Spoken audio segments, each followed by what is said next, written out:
Judo! What's up? How's it going? Happy Saturday.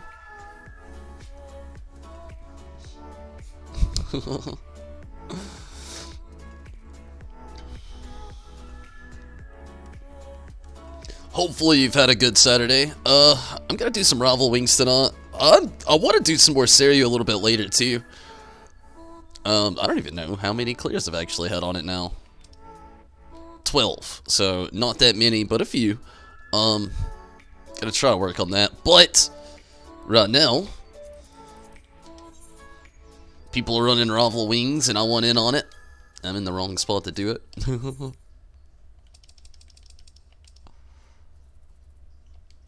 I was actually excited. I didn't know there was going to be people playing today. Ravel Wings, that is.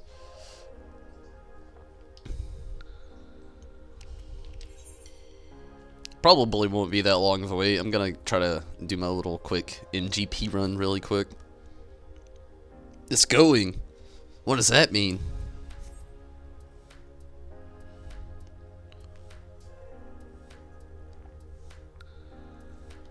You could be like me.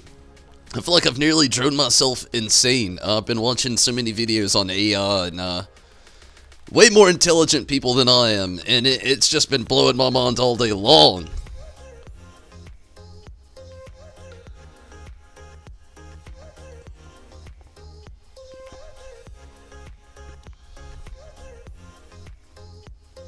What are you doing, Choco?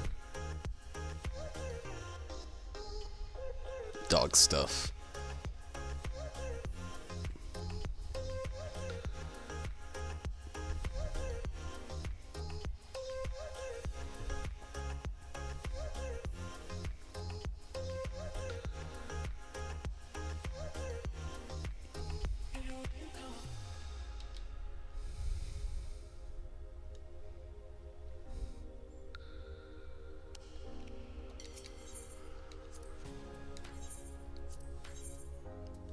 It'd be awesome to break that little, well, it'd be awesome to get that last 5,000 I need. Although, I shouldn't even say it like that. I'm not going to spend it, not until at least after the Final Fantasy 15 event. That's not a bad one, though. I think it was, what, 360?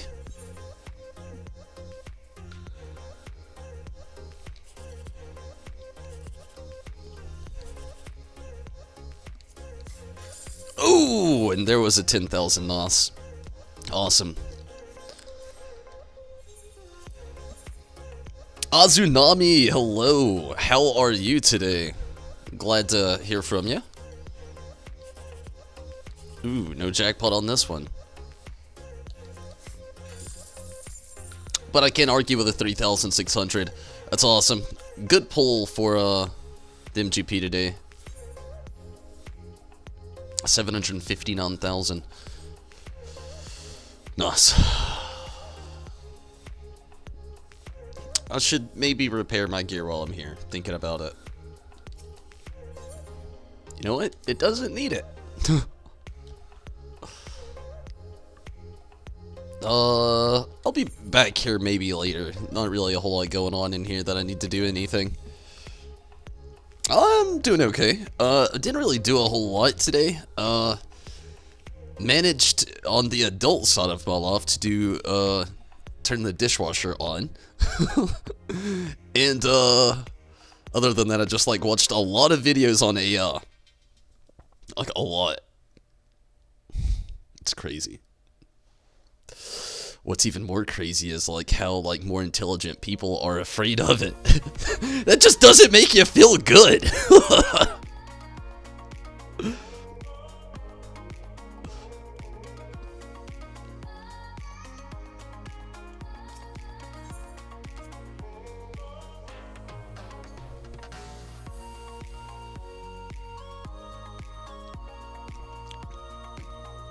Also, I've been, like, really mulling around the fact that Elon Musk, of all people, believes in the world being a simulation theory.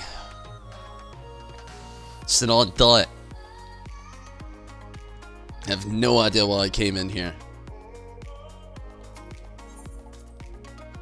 Yeah, it was raining outside.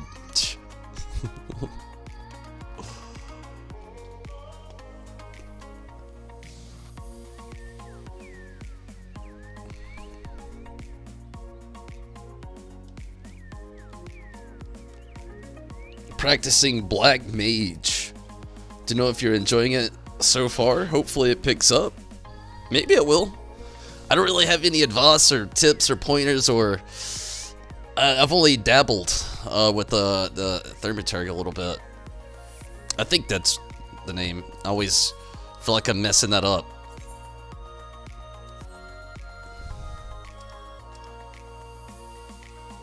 Yeah.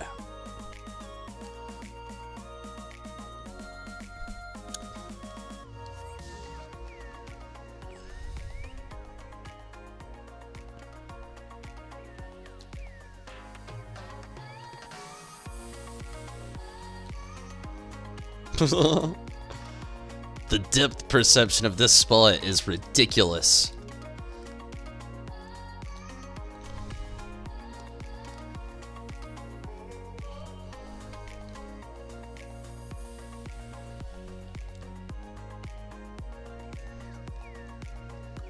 Currently level 20. Okay, so yeah, I've played to about that point. Well, I don't know. Maybe. I don't know what it's like after 15. Although those Black Mage brothers are pretty kooky. Those little Wallafillon guys.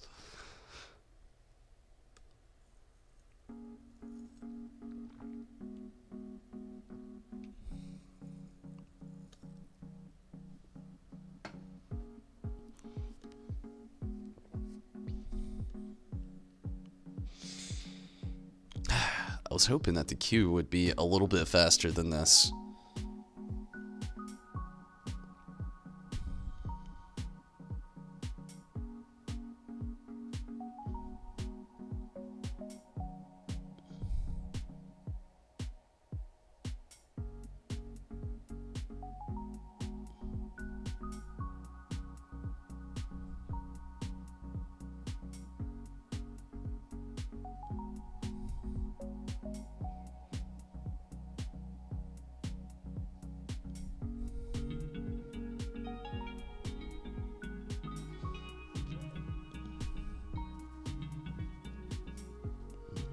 But who knows? Maybe you'll start liking it more on Tsunami.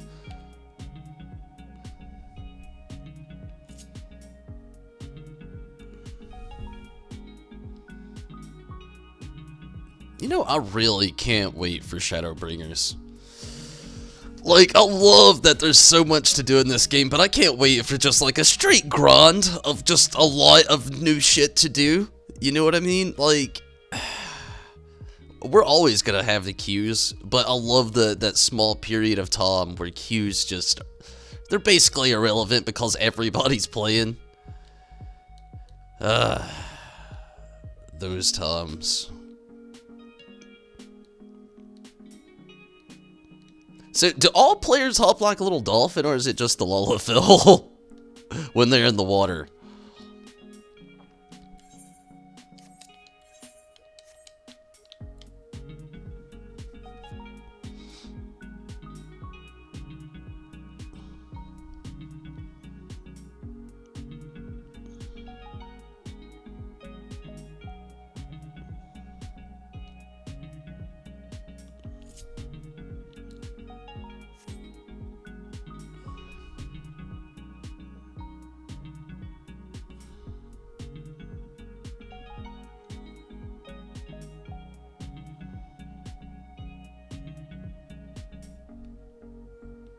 I wonder if Rez is online.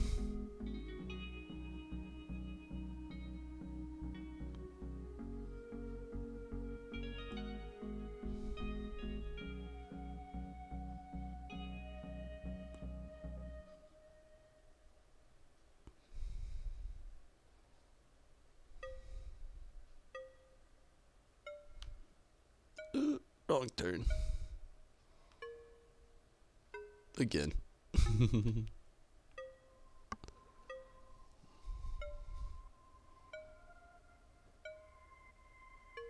Not online.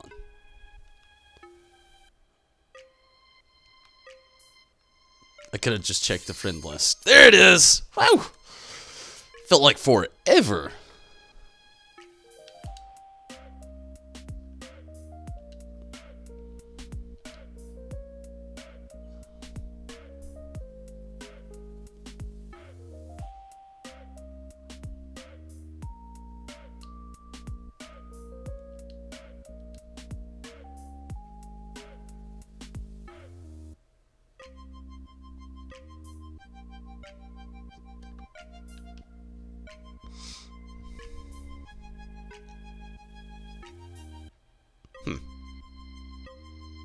Ah, that's what it is.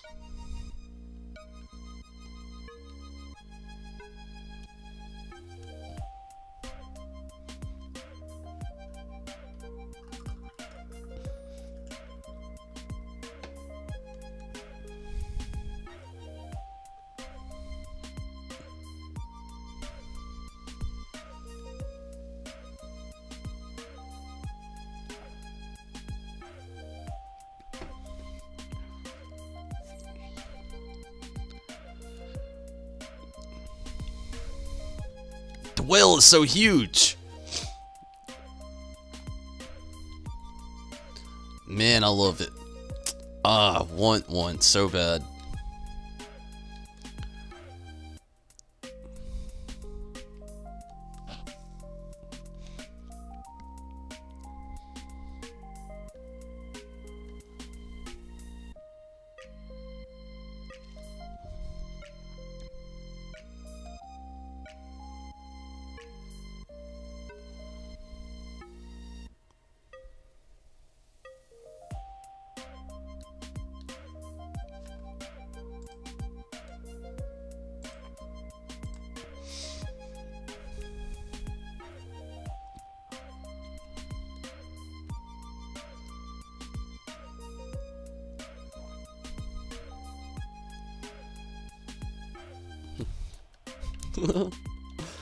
I really hope I'm on a good team.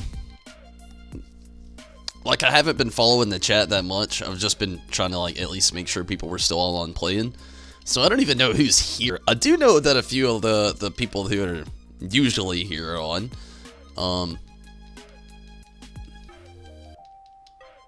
But still yet. You always do, you know, if you do anything PvP, the first thought's like, damn, I hope it's a good team.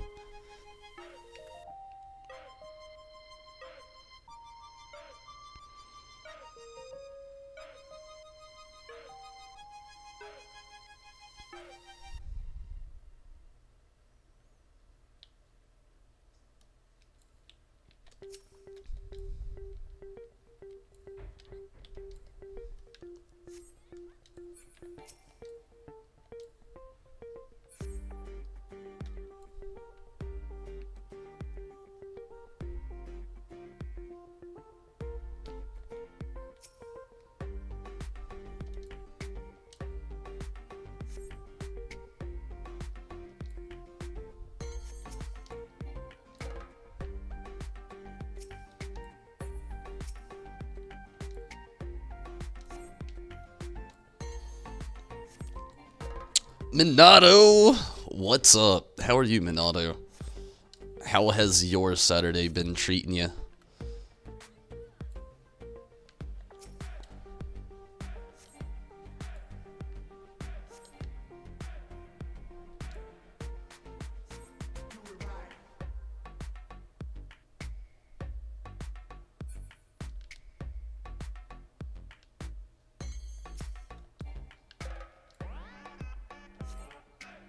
Oh shit, they got an oppressor. That's no bueno.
today hasn't been the best day.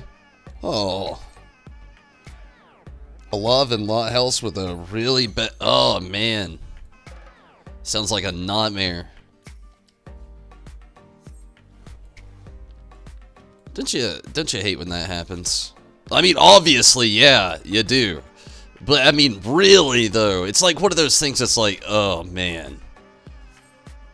You don't want to even be mean, so like, you just keep it to yourself, like your inner emotion, while you're really feeling.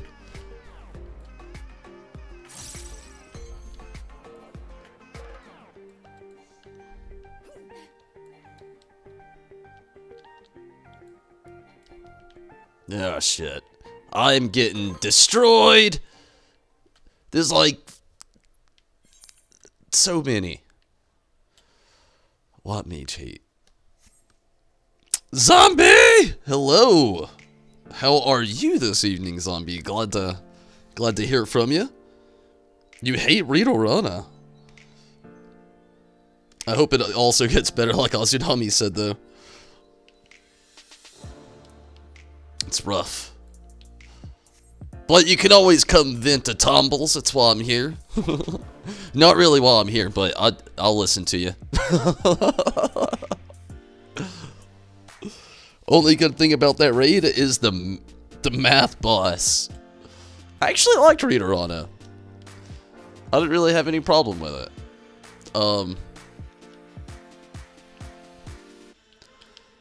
Orobon, on the other hand, I'm not saying I don't like it, cause it's fun. But man, whew, Thunder God, he brings it.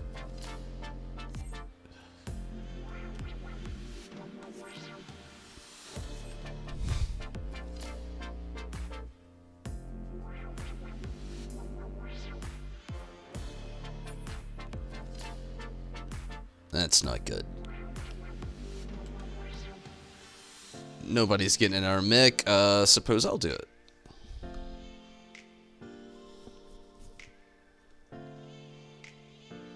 What you doing, Choco?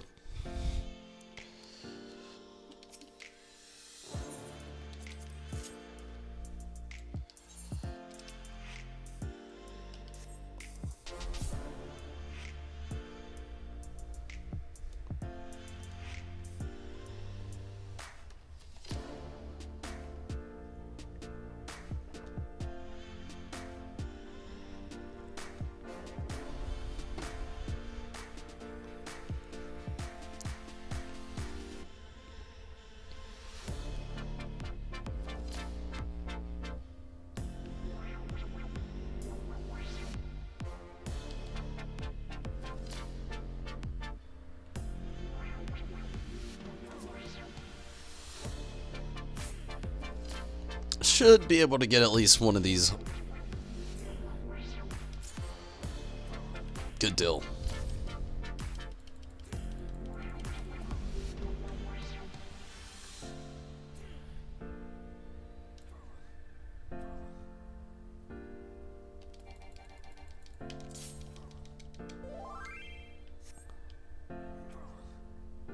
Sweet.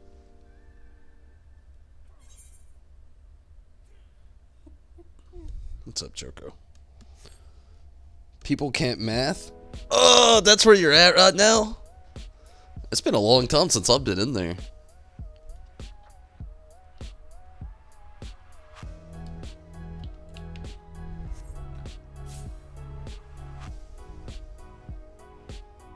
So, Minato, you want to talk about some AI? What do you think about the further advancing in AI? You think it's cool? I think it's scary. Zombie, you can get on that too. Anybody, really. You know, it's just, it's been the topic of the day for me.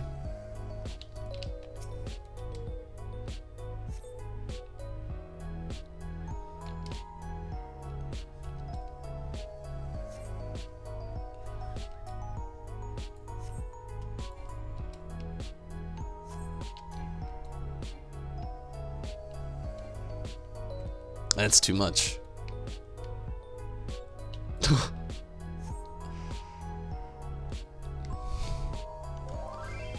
Later on, it came out during your hiatus from the game. It was hard. Oh, I feel ya. Kind of sounds like, oh man, I don't want to say, what would be the best way, I don't know, like, I would get, like, infuriated a little bit, you know? Just knowing that much.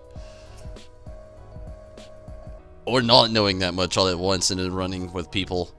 Whew, the struggle. At least it probably wasn't too hard to get it clear. Then again, I could be completely wrong.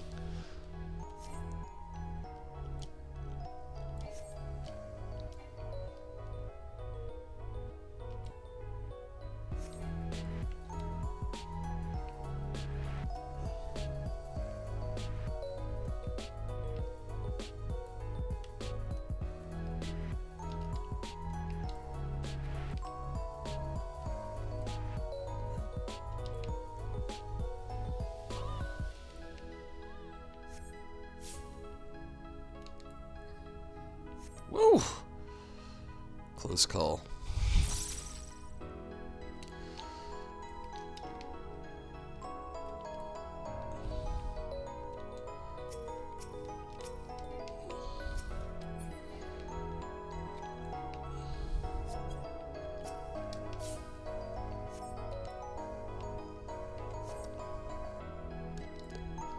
Yeah, it's cool as long as we prevent iRobot? Yeah, that's the thing, you know, like, nobody wants iRobot, nobody wants, Terminator, nobody wants Skynet. But that, I mean, that kind of is the inevitability of AI, though. It's like, the more you study it, the more you follow it, like, in the end result of every AI, in every category, the big flaw behind everything, because AI, as far as we really use it now, you know, they've got a few AI things that, like, you know, we've got Alexa, we've got, Siri, we've got, Cortana. I mean, I'm sure there's more, you know, like, one of my friends actually had one today here that I'd not even known of its existence. I'd never heard of it before. It started with a B. But I mean, all that's cool, and it is pretty crazy, you know, to say the least. But what I'm really getting at is just like, it's like the most thing that we use AI for is definitely used in machines or in technology. So it's given a purpose for the most part, and AI is literally built upon being AI. Like, what it does is it's given a purpose, and then basically algebraically it's given an equation, like, hardwired into its code, that there could be, like, something that is, well, what's the best way to put it? There's always going to be a what-if component. And upon reaching the what-if component, like, how could you deal with that what-if component and make it better? So if it happens to get in the future, you already know what to do. And you know how to act upon it the most precise way without really having to, like, work too hard to achieve it, because you already know how. Basically, the counter problem conclusion. It's just to eliminate all problems. Well, like, thinking about that, like, with, like, I've been following Elon Musk like a crazy man out here. Me being the crazy one, not Elon. The guy's a genius. He really is. He's working on so much in the world all at once. And so underappreciated, well appreciated, but so underappreciated, really, for all the work and the way he's changing humanity slowly, but for the better, and seemingly with ease. Well, the dude plays around with AI, but he straight up fears it, you know, like, some people are like, well, you should, you know, you just mentioned Skynet, and you're saying you're not a little afraid. I mean, not really. Not right now, anyway, because I don't think that it's uncontrolled enough to be afraid, but, like, I don't know. I just think that whole idea is crazy. Like, one of the things that he really uses for an equation when he talks about it is it's his cars. And they're now, like, 95% of the US in a Tesla can be used in the autopilot. Probably not legally, but it has the fundamental capabilities, you know? So, be that as it may, Like, that's because a collective of AI self-correcting itself and a collection of other drivers using this while the AI gives them feedback of what actually is really going on. So, in the end, you get this equation of all these cars doing magnificent jobs, doing exactly what they were designed to do, and it comes into play with the people who have it converted to electric cars, because eventually it's not just Tesla, you know, every other car's getting it out there, you know, Ford's doing it, GM's doing it, Volkswagen's doing it, hell, Nissan's got like the Nissan Leaf, something like that, self-driving car. They have to use AI and GPS to make these certain corrections that they need in order to do the fundamental capabilities that they were designed to do, basically. Well, anyway, I just think it's fucking crazy, because, like, in the end result is take the human out of the equation. Let the machine do what it was programmed to do. Okay, it goes within saying with so many other designs that go out there with progressing things for the future. It's like, oh, this is a really unsafe job. It's costing us a lot of money. We're getting a lot of insurance claims and a lot of lawsuits. How do we fix this? Oh, take the human out of the equation. Like, for instance, they can literally 3D print buildings now, using AI and 3D printing. No more damage on the construction site. What? No employees. A robot did it. This is crazy.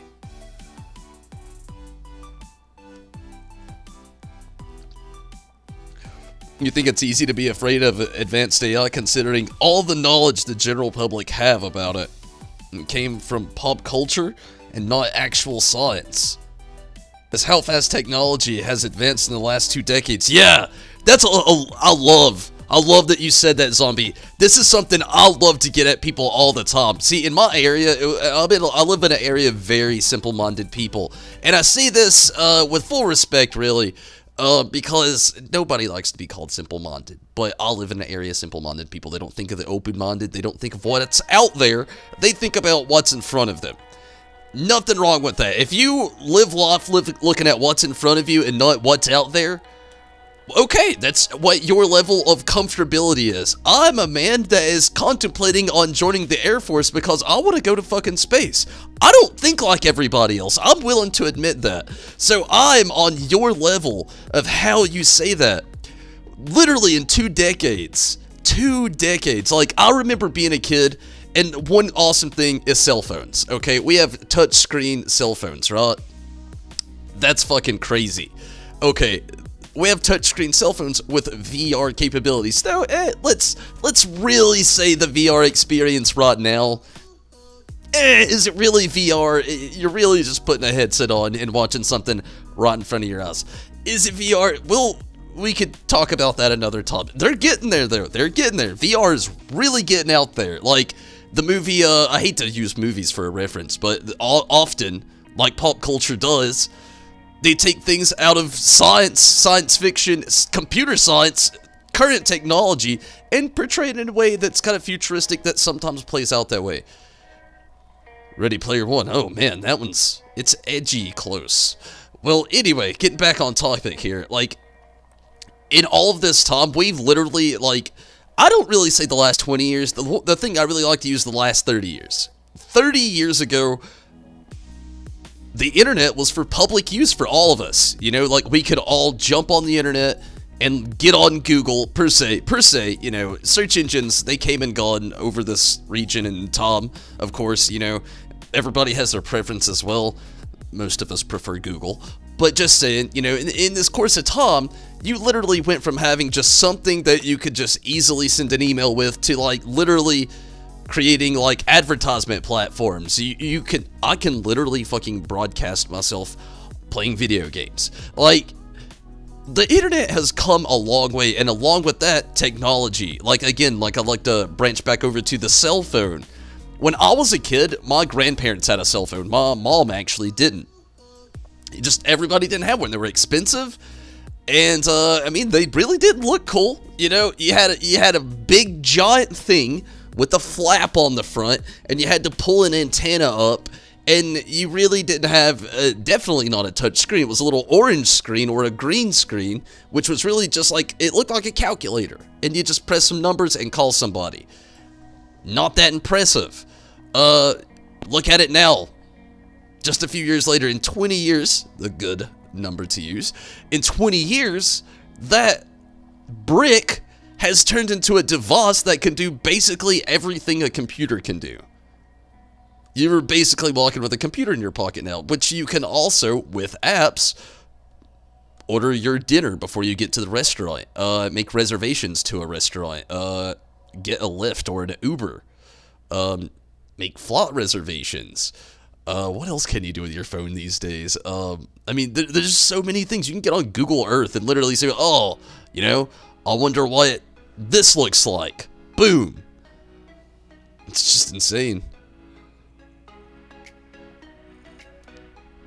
Technology really is amazing. That's what amazes me most about Elon Musk, though. See, usually technology and advancements that we have, it comes in like intervals, you know? Like we get, again, the cell phone. Then later on, we get like touchscreen cell phone, just using that for an interval of time. And multiple people develop these things, but it's over a course period of time with different ideals. Well, Elon Musk, this guy is building rocket ships, electric cars. Boring Company, a company of his, is building tunnels underground to cut out traffic on the highways. Dude creates solar panels, batteries. I mean, he's everywhere. I mean, he's literally a genius. And dabbles so much with AI. Just hearing him talk about it, though, is the one thing, like, I was going over some old videos that I'd watched of him way back when, because here lately I've just been amazed with how fast things are moving with him. Like, they've already moved, like, a year faster than they thought they would be on a 5-year project that's probably going to end next year. What the fuck? Nothing will ever beat the sidekick? What's the side? Oh, was the sidekick one of those, like, slide phones? Oh, I can't remember. Man, cell phones have gone a long way. They really have. I remember when, my first two touchscreens. My first one, I was one of the people that jumped on the iPhone when it first came out. I've always loved technology. So, like, when I see we have a further advancement in technology that's open to the public, I like to be part of the movement and understand everything I can about it while it's fresh, I guess you could say. It's like the best term for it, you know, like, I want to be on the edge of discovering like everybody else, not like having to learn from everybody else. I want to discover as soon as I can. Well, like, so one cell phone was the iPhone, you know, the original one, like I said. My second cell phone, though, that was touchscreen. I'm just using touchscreen for example. I had two other ones before that, but like, you gotta understand me and my age and era, and also my family wasn't that wealthy, so they didn't get their kids cell phones. I didn't get one until I was in high school, and I paid for it myself. Slot phones. Yeah, see, that was like a thing about the other phone that I had. I actually still have it, I think, around here somewhere, because I still think the idea was cool, but at the same time, it really wasn't. It was a Sony Ericsson phone, and it was cool. It was really cool, but it also had like a built-in PlayStation emulator, but it was a slide phone, so you could like slide it up, and it had a directional pad with triangle, X, and circled square. It had an L and R on the side.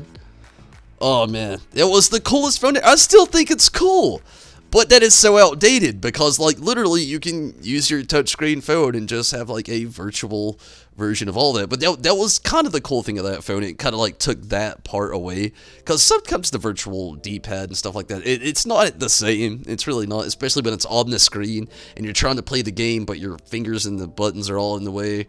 So I get that, like how it kind of like fixed that problem, but at the same time, they uploaded like 13 Sony classics. That was about it. Like, they had the idea, and then they're like, why are we doing this when we could just emulate the buttons on the screen?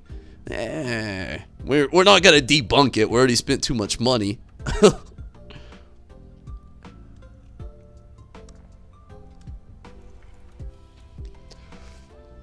folds out into a tablet. I don't think I saw that phone. No, I'm gonna look it up now. Wow. A phone that folds out into a tablet? That sounds amazing.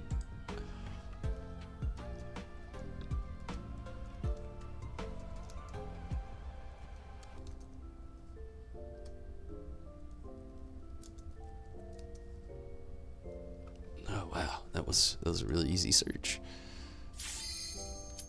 Sweet. Galaxy Fold. What the fuck?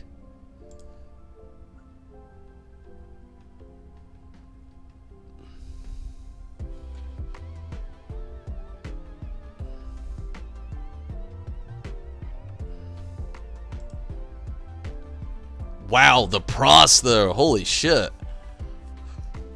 $1,980. That is incredible though. I mean, I feel like I gotta do this. Nah, I won't do it right now because it'll mess something up. I gotta fix a setting on here. I fucked it up the other day and I realized it. I fixed it. It's fixed now, but I don't know. It's something I gotta work on. But that is incredible though. The Galaxy Fold.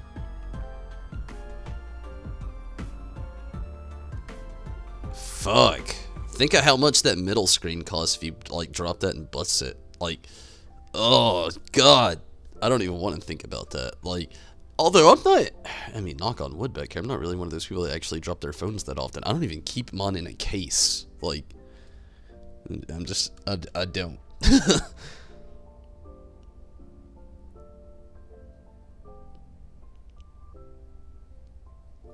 That is cool though.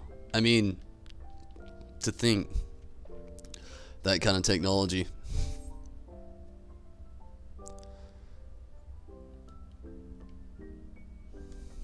I love it though. I love the further movement in technology that we have. Like, I want to see what the next thing's like. Like, we always have these big jumps. Like, right now it's AI and VR. They're the biggest push right now in everything. Like, we're edging the brim of real virtual reality while also pushing the consciousness of AI itself. Which is pretty dark. If you've really looked anything up to actually see what AI thinks of humanity, it's not very good. Never really is. It's like they ask it the questions that we already ask as humans in humanity itself, and you know, as we already have these certain questions. You know, like everybody wants to know what's the meaning of life. Everybody wants to know what life is. What is consciousness? They want to know.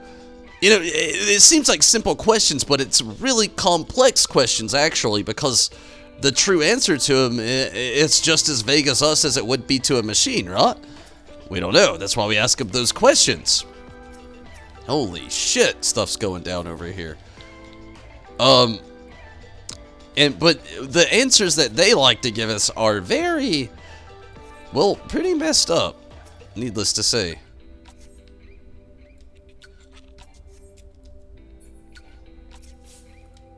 Especially when it's like in result answers with AI. It's like they can't figure anything out, so like the end result's like in humanity. There's no answer. Your mind was blown when you saw it? Yeah, it is pretty crazy. I'll definitely admit to that. Think of the capabilities it has. Like, I'm gonna read up more about it after the stream, definitely. But yeah, that is actually insane. It's cool though, very cool.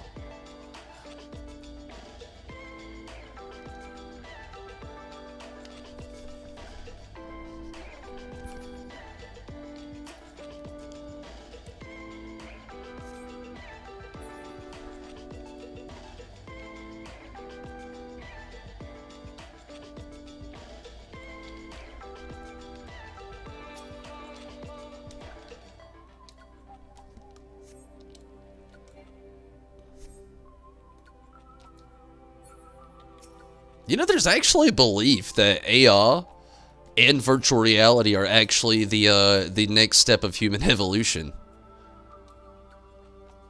Like Elon Musk, to bring him back up, he actually is he's in current development of something. I don't know if you know about it, but it's called the Neuralink, where like basically the best way to explain it is like, really, it's not only having like knowledge like we already have at your fingertips, but like literally at the thought of your head.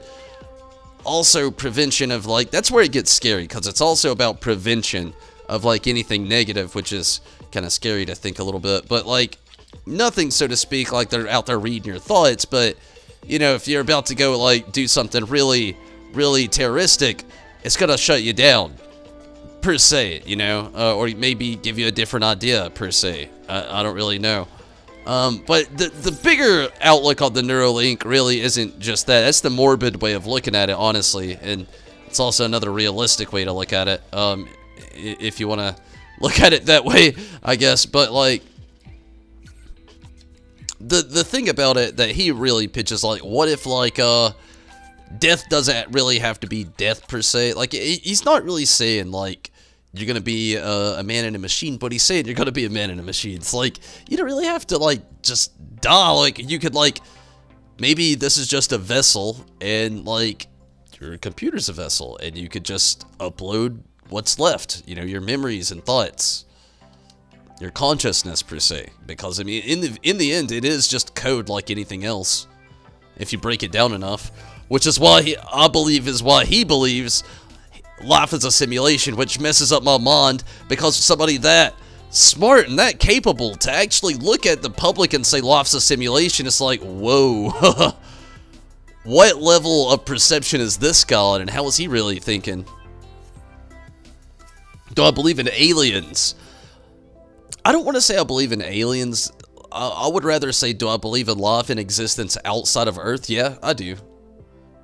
I don't like really the term aliens. Like, I feel like that's such a bleak term for like life outside of the planet Earth. But yeah, I definitely believe that there's life outside of planet Earth. It's just crazy to me to think that we live in a galaxy that is so big and so vast that we're the only anomaly. And a lot of people argue, you know, multiple things.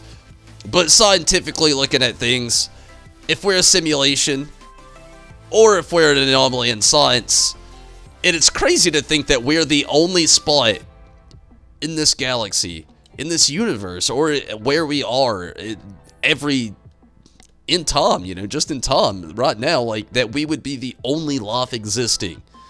That just, to me, it sounds crazier to not believe than to believe, because that's like saying, like, if you lived in a tribe, like, we'll go primitive here, if you lived in a tribe, and you never saw the world, you didn't believe in anything outside of that. Like, literally all, I would say, like, believing that would be, like, just like that, really. Because you never ventured out, you never tried to discover, you never proved anything. Like, I can get out there with that one. But yeah, I do believe in life outside of planet Earth.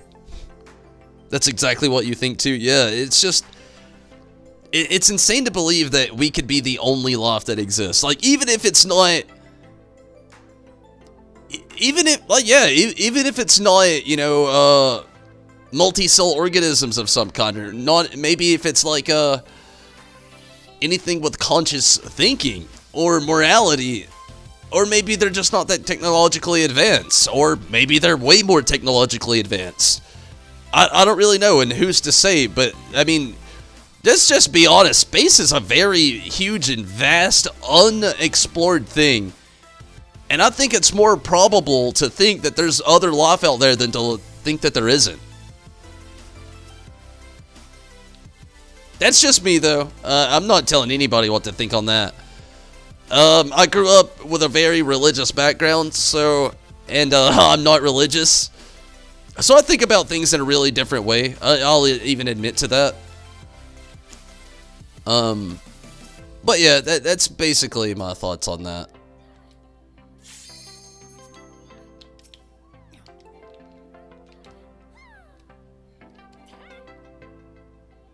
Ah, shit. They got me.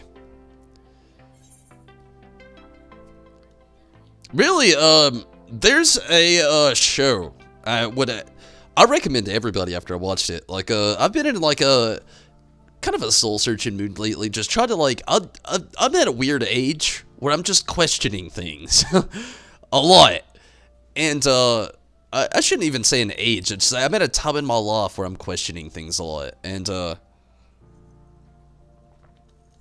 it's cool that I would find the show, and it's just a Netflix original. That's all it is. It's called One Strange Rock. Actually, I don't even think it's a Netflix original. I think it might be a National Geographic film that I just found on Netflix. But either way. It's actually pretty exciting and interesting. Will Smith, like, hosts it, so it's like, you know, there's that little bit of extra, yeah, you know, it's not just some, like, in the year 1499, this happened on this planet, and we all had to suffer for it, and the such and such, and the such and the so forth, and therewith this happened, and now we're left with this. Boring conversations lasting 4 hours long. It's nothing like that at all. Like, they actually do really well with the music, so it, like, builds you up for a lot of shit. You're like, oh, shit! Then you got Will Smith giving you some real out there, and you're like, god damn! Pretty good. I definitely recommend it, but they actually do interviews with pilots, I shouldn't say pilots, with astronauts, that have actually spent time in space, and I mean, it's a really cool, yeah, it's educational, but it's really exciting too, because it's not boring at all, and they show you the different anomalies of the world that we have, the crazy things, some advances in technology and science, but they really talk about space a lot. And it really is interesting. I recommend it for anybody that loves to think about life, or just, maybe not life, but just in general anything outside of Earth. It's exciting. Just be careful, because the more you get into that, I will full on admit, you start following these rabbit holes of all kinds of crazy information of the past and the future, and you might turn up like me. It's not a bad thing. It's not a good thing either. I just will full on admit that I've had a lot of crazy thoughts lately, and a lot of unanswerable questions. This is just a distraction. Oh yeah, big distraction. Holy hell.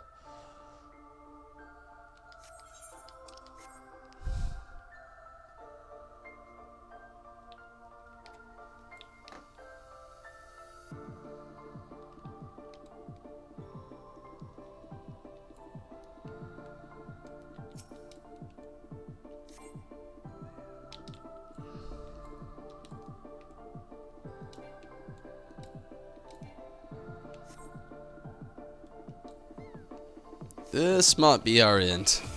Not looking too great. It sounds right up your alley. You'd probably like it, honestly. It's a great show. Actually, one of my favorite astronauts is a Canadian astronaut. His name's Chris Hadfield. He does a lot of good stuff on there. Talks about a lot of cool stuff. They actually talk about a lot of factual events. I mean, it's a great show. It really is.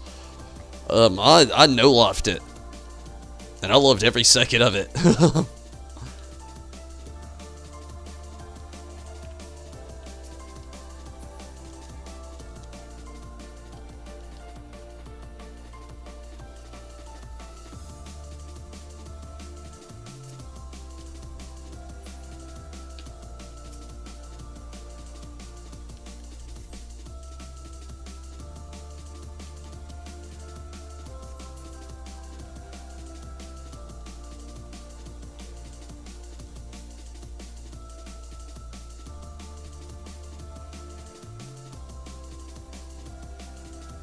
He loved by you?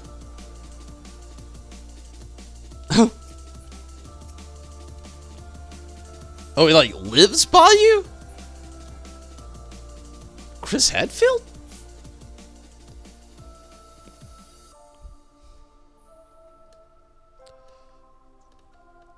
Are you shitting me right now? That sounds amazing and awesome. Like, I'm legit, like, that dude is like one of my life idols. it's just his perception on Loft and the things that he's accomplished. It's so amazing. It's the only reason why I've been considering joining the Air Force lately, really. It's just, I want to know what it's like out there. Shit, we lost.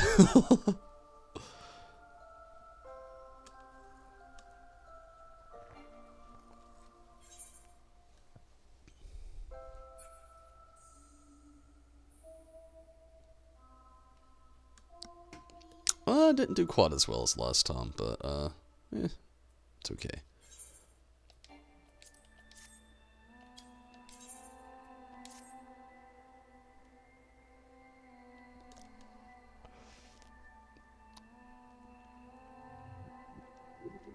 Did a book signing? Damn, that is really awesome. A bookstore at the store you work at.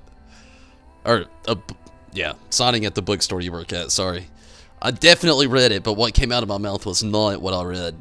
That is really awesome, though.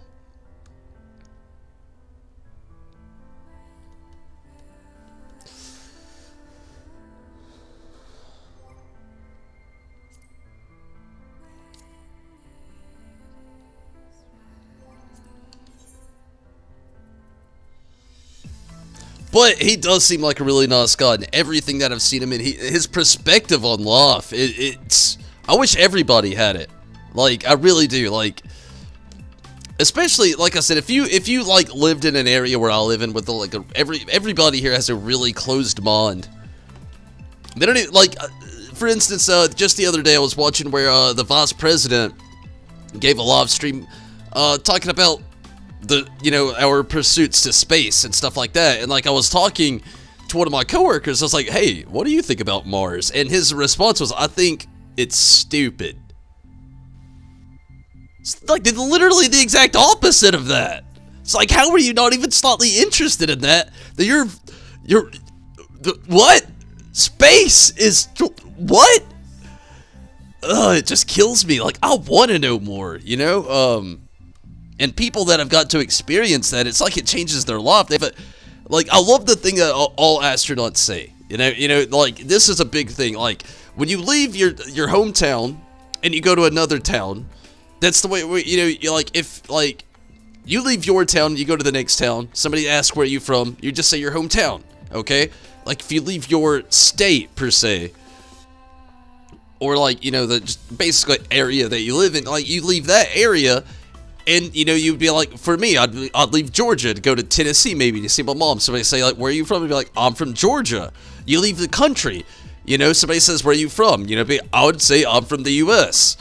Like, and then, upon that, you know, if you leave the planet, people would be like, I'm from planet Earth.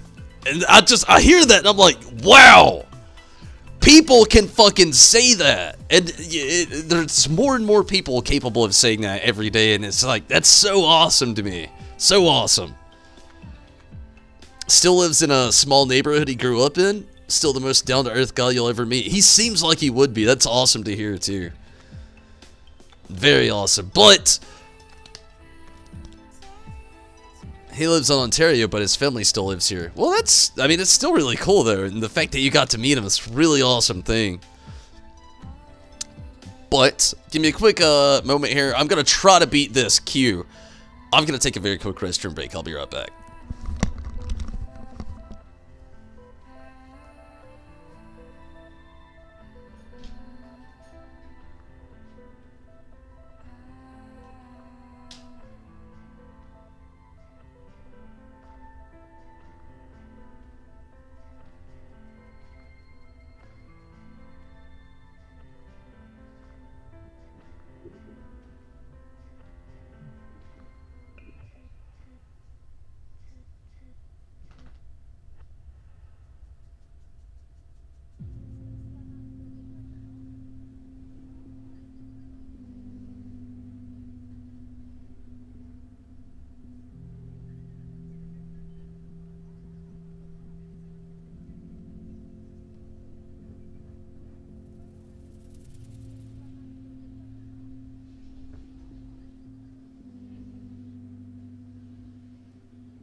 Oh, man.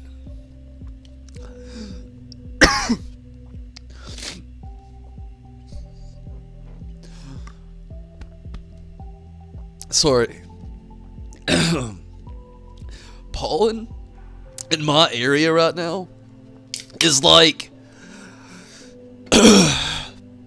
it look like if you walk outside right now, while it's sunny, it literally looks like a sandstorm outside because of all the pollen.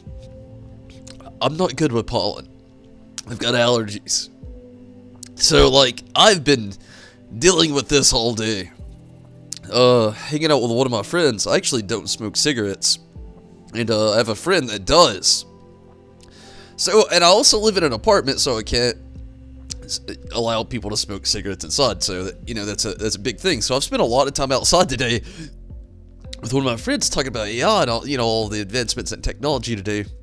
And the pollen has literally destroyed me. Like, I feel like I've just got the worst case of, I don't even know what to call it. It just feels terrible. You can barely breathe. Congestion.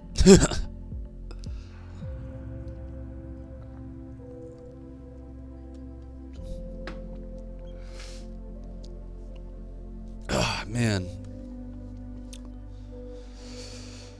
That is a cool thing about that show that I was talking about too, though. Not only does it have like a lot of famous astronauts and Will Smith hosting it, they actually talk about the things they see that they experience from space. Like, this is what I've been wondering. They don't mention it, like pollen, but they mention sandstorms, which is a big thing, which I did not know that sand literally gets traveled through sandstorms across the fucking ocean.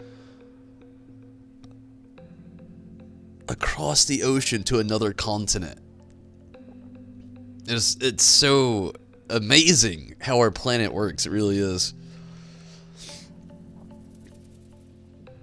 That's why a lot of people, you know, like Elon Musk, you know, perceive it to like just not be a coincidence of science. You know, it's kind of like, well, like I've said that they've said they full on believe it's all a simulation.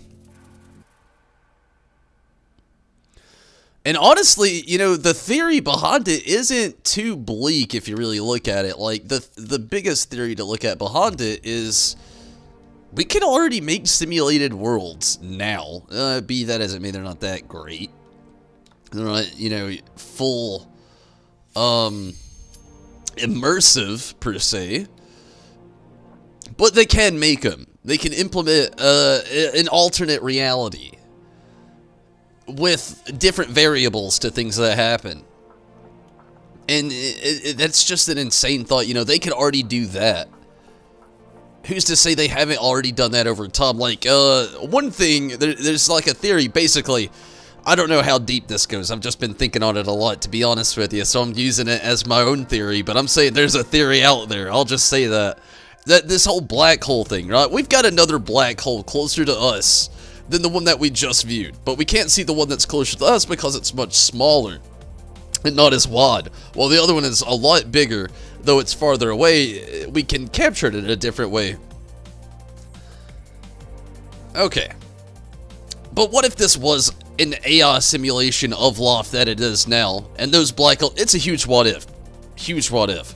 But what if those two black holes are just like the before and the after? Because like I said earlier, AI basically is an autocorrect system. Like, to think of AI is thinking at its basic form, and the most basic form of AI is basically autocorrect. We all have it on our cell phones, it's on our PCs, it's everywhere. It's super simple, autocorrect. It just follows basically whatever language you speak, ensures that you're grammatically correct in spelling everything that you're trying to, you know, spell. Well, autocorrect, again, most basic, simple form to actually use AI. It's basically AI in its raw form. Like, what if that is the reality? Like, if it was a simulation and the black holes are just the loop to the next one. It's like, this one failed, so loop to the next one. And then our black hole that we're perceiving now that we could have saw could be the loop to that next realm of reality of what could be perceived as the simulation. What if this one was incorrect and the next one over is more correct than we are?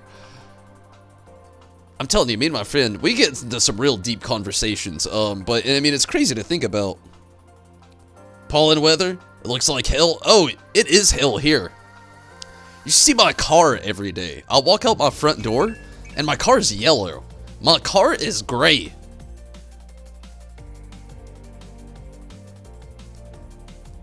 So when you walk outside to expect your gray car to be just as gray as it was every other day you've had it, and it's yellow from pollen, it's like, holy shit.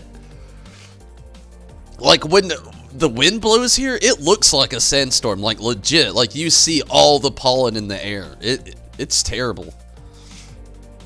So terrible.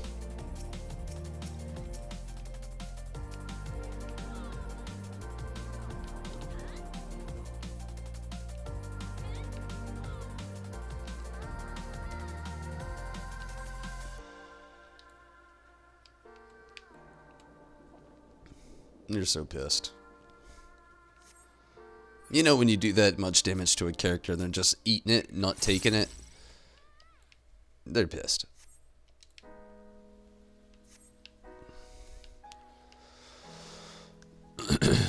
Although I'm a little upset that I don't have any help over here. This is our side. We're done.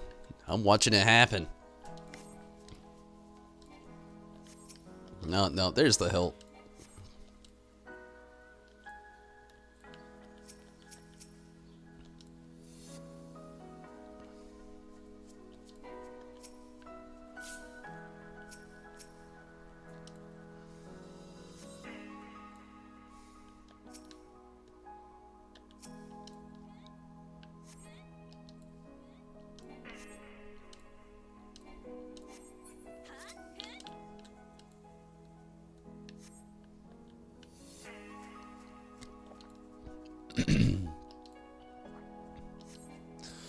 No bueno. Not good.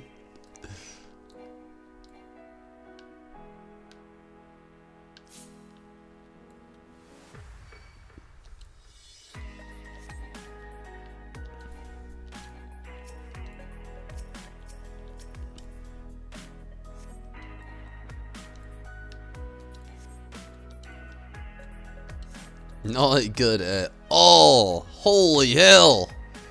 We're getting overthrown over here.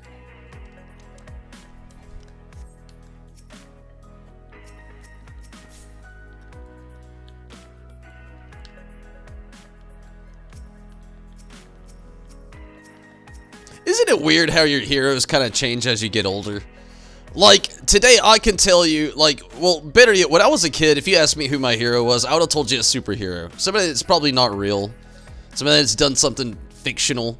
But in reality, like, as an adult, like, I can tell you now, who, like, if you ask me who is, like, two people that you look up to right now, the two biggest people, hands down, that I would say that I look up to are Chris Hadfield for his accomplishments in his life, and Elon Musk, not only for his accomplishments in life, but his accomplishments in science, technology, and further advancing human, well, humanity. Not even human anything, just humanity in general.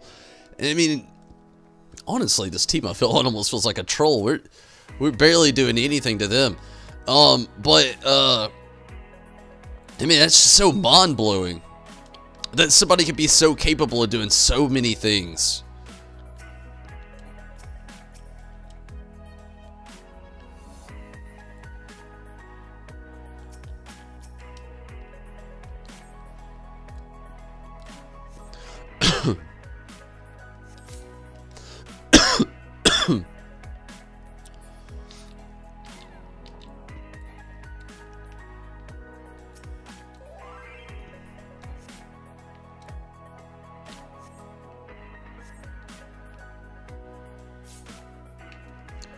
Just realized nobody in my party was using the mech at all.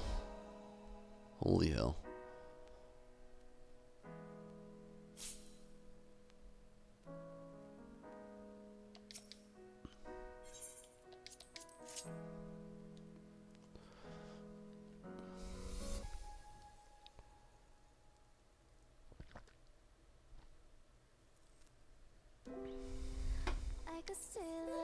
Riz, what's up? How are you this evening? So Riz, how do you feel about AI? I know we've talked about life being perceived as a simulation and stuff like that, and but initially, how exactly do you feel about AI in general? Like, are you about it? That's been a big subject on the knot. And Riz, you've got an open mind that I really like. Honestly, I've talked about it a lot today, about also the life being perceived as a simulation. Believe it or not, Elon Musk also believes that, so... Like, it's really got me thinking today, to be honest with you. Like, if Elon Musk, such a great mind like that, and that's his belief, like, how do you really take that and perceive it?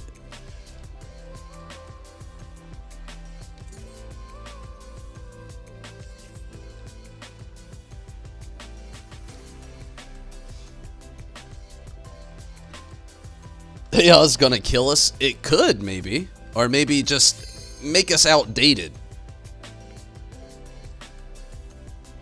Is another way to look at it.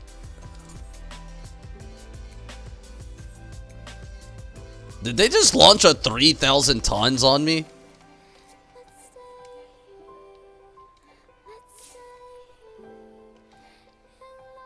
Who are they letting drive their mechs? And launch! Didn't make it. I tried.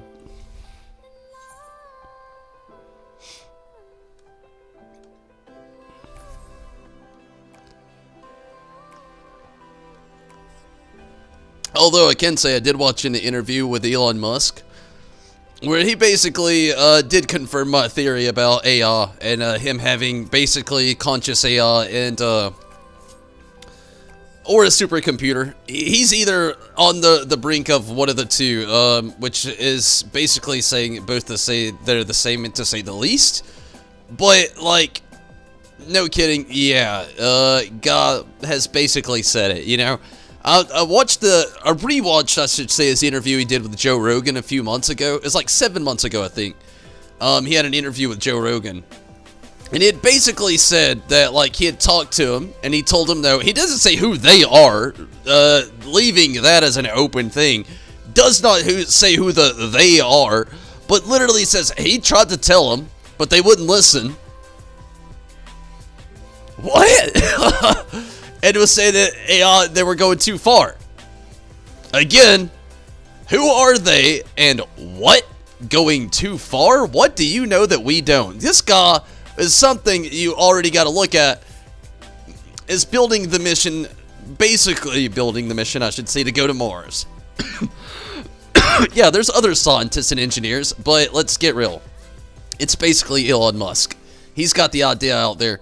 Also, getting to another thing to look at, the dude will literally openly state he believes life's a simulation. Like, we'll just openly say it.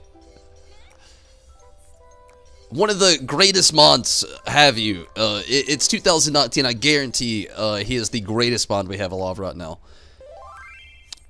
Hello to you as well. Conscious AI, that is. You don't think AI would be what people think it would. Yeah, honestly, one of the things I've really touched on tonight, really, as far as, like, AI goes, bringing it back to its most basic, form of AI, which is autocorrect on your phone, like, which is technically the functionality of all AI in general is autocorrect system. They see a flaw, they fix it. The only scary part is how the big flaw in a lot of equations with a lot of AI implemented in a lot of technology is the fact that the equation end result is take the human out of the equation and just let the machine do what it was programmed to do. That's where it gets scary.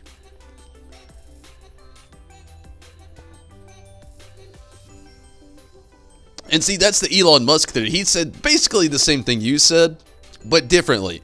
He doesn't believe that it would be a threat and it'd be like, so, like, it wouldn't be like tyranny. What it would really be like, it's like go with the flow or basically don't get accepted. Because AI is going to be so much more smart and advanced that it's not going to think killing you is going to solve the problem. Violence is going to be beyond a full capable AI, more than likely.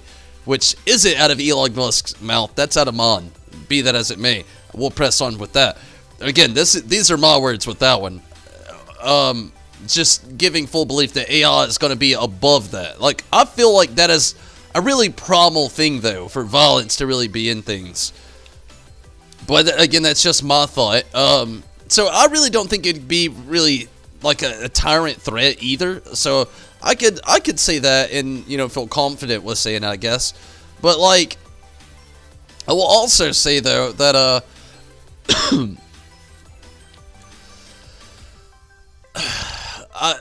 I know how humans are flawed. Like, we are the biggest flaw in the grid, so to speak. It's because we have the what-if factor that we're always thinking and worried about, where computers don't think about that. They have the, I'm going to do this factor, if something messes up, I'm going to instantly learn from it, correct it, and never do it that way again. And computers running on that algorithm, I think that, and I would hope they would be really, that they would run on that same sort of algorithm and sense, like the whole, instead of being a tyranny to destroy humanity, maybe they would just be like, we'll just ignore these. Like using Tesla cars, that's the way I'm going at this as an example. Tesla cars do their own thing. Again, they are now, as we speak, 95% more capable of their autopilot driving through AI and GPS technology being more advanced. That's really badass to say. But the way that really works is, like, they have basically a speed that they're set to go. They have the basic speed that they're trying to work on to keep to that advantage. Well, they also have the autocorrect system. They also use 2 different AI sensors to actually send feedback to the Tesla company so they can remap a 3D world out of the 2D grid that they're actually driving in. But, like, they still use that autocorrect system. And that's the only fear that I have with it. And again, I feel like a real advanced, like, fear would be above the violence kind of threat. But I feel like they'd more so, again, using the cars, for example, just ignore the non-technologically advanced of such. I mean, it's more of a hope and a theory than anything, because it could definitely go the other way. They'd be like, oh, we could use you some other way for, like, energy or something and go the Matrix on us, you know? Plug us up into the computer, set us up in the grid as a child, use us for energy. You never know. But, I have really been just, like, giving current AI a really big look at it today. And it is weird to think that somebody like Elon Musk does fear it, and also does actually perceive and believe that our life that we live in now is a simulation. It's very crazy. You're doing Snake Boy if you wanted to join? Yeah, after this game, I'll make this my last game of Rival Wings. I actually do want to do some more, Seiryu tonight.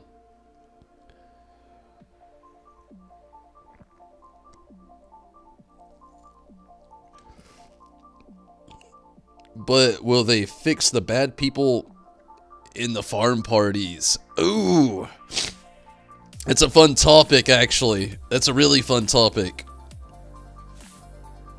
Steven, what's up? You guys talking AI again? We are, Steven. All about AI.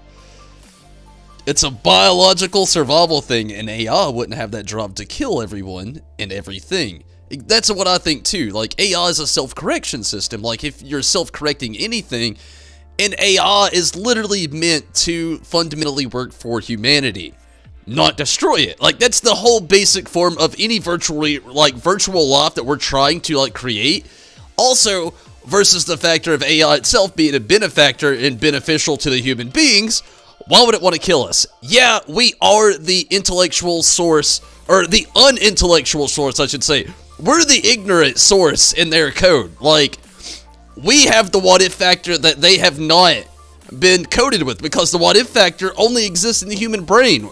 Only conscious life can really be like, well, if this happens, which comes into algebraic equations of the what-if factors, and, you know, if this happens and this happens, then the variable of that thing happening could result in this happening instead. But if that doesn't happen, then this variable has to happen, and this could happen instead of that happening. resulting in a whole different other equation to happen right after that. I know, it sounds complicated, because it really is, honestly. Like, it's like learning code. All it is like learning equations and telling it where to go somewhere. Well, that's basically AI in a sense also. Going back to autocorrect, going past the autocorrect down to, not so binary, but to its next equation up, it's just code. So, why would random code try to kill you, is the basic thing I'm trying to say there. Like, you would think that something that has been perfected with autocorrect capabilities, that it would not revert to primal instinct destroy. Instead, it would probably be primal instinct to convert. Which is kind of like Elon Musk and his Neuralink thing that he's actually proposing. Like, basically, not making us AI, but giving us the same capabilities that AI has, so when AI becomes more fundamentally advanced and into the world, that it doesn't overthrow us per se in knowledge. Not necessarily that they're gonna take us over, more so the, well, at least we'll be on the same conscious level of thinking as they are, instead of trying to listen to this person talk and wonder the whole time, like, what are the words that are coming out of your mouth? And also not have to ask derogative questions like, where did you hear that? Like, if you did research on something and somebody gives you literally the most derogative question, like, where did you read that? It's like, oh my god, I've spent 40 years of my life doing research and you just ask me where I read that? Who are you as a person right now?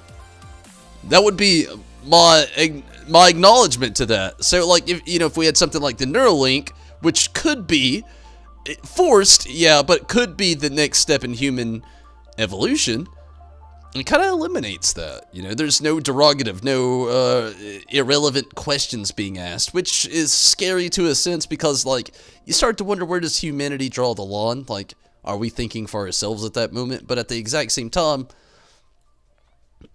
I don't know, I see the benefits to it as well. I love to ride the line on these things, though. That's always me, and any of you that watch my streams enough know, I ride the line on everything when it comes to, like, anything. I see both sides. I don't know how I do it, but I do. I love to look at both sides. Mira, what's up? How's it going? It'll be full by then, cause there's only 2 slots. Oh man. Scared of a conscious AI rather than a super advanced one operating under directives. What's to say someone messed up the AI system and causes them to have like a meltdown to kill us? See, that's the theory that follows it really right now where it's at. Is like hackers exist. Like Tesla cars is another good thing to actually bring into play here. There's shithead hackers out there, which really they're not shitheads. They're more than likely rival companies hacking Tesla cars, making messed up things happen.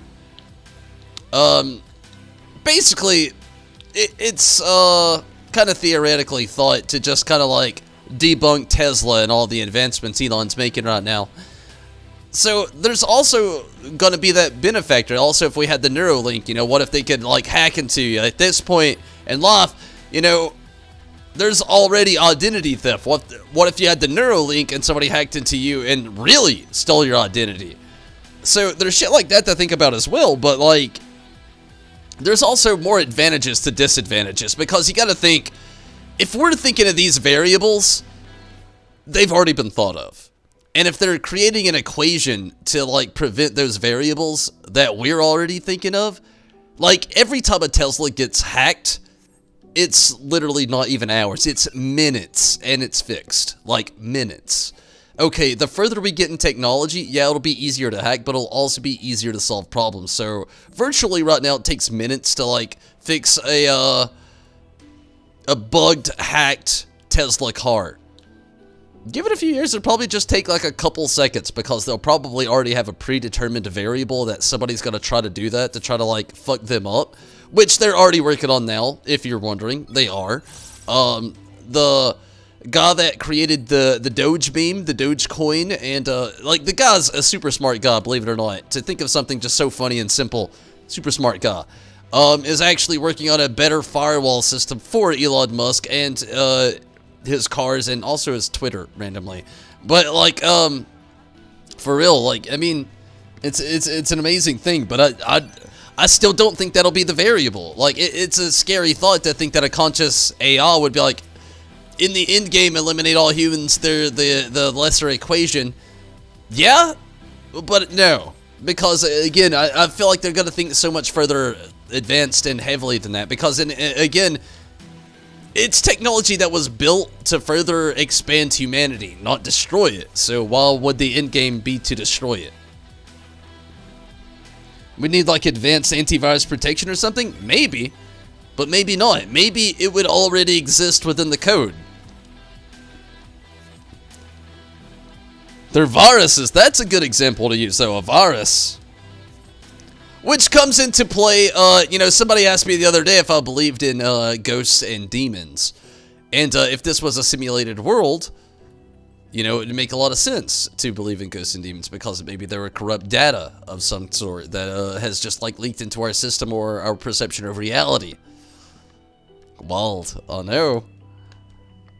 But, I mean, that's kind of how all of this stuff goes, though. Like, one thing always leads to another with this stuff. And if you really keep following the further advancements in technology that we have now, oh, it starts going backwards eventually. And you start trying to figure out things of the past that they already might have known, that a lot of people predicted. Whew.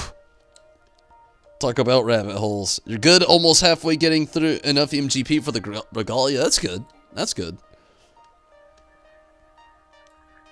Launches an EMP bomb, and poof, there goes every electronic, including AR.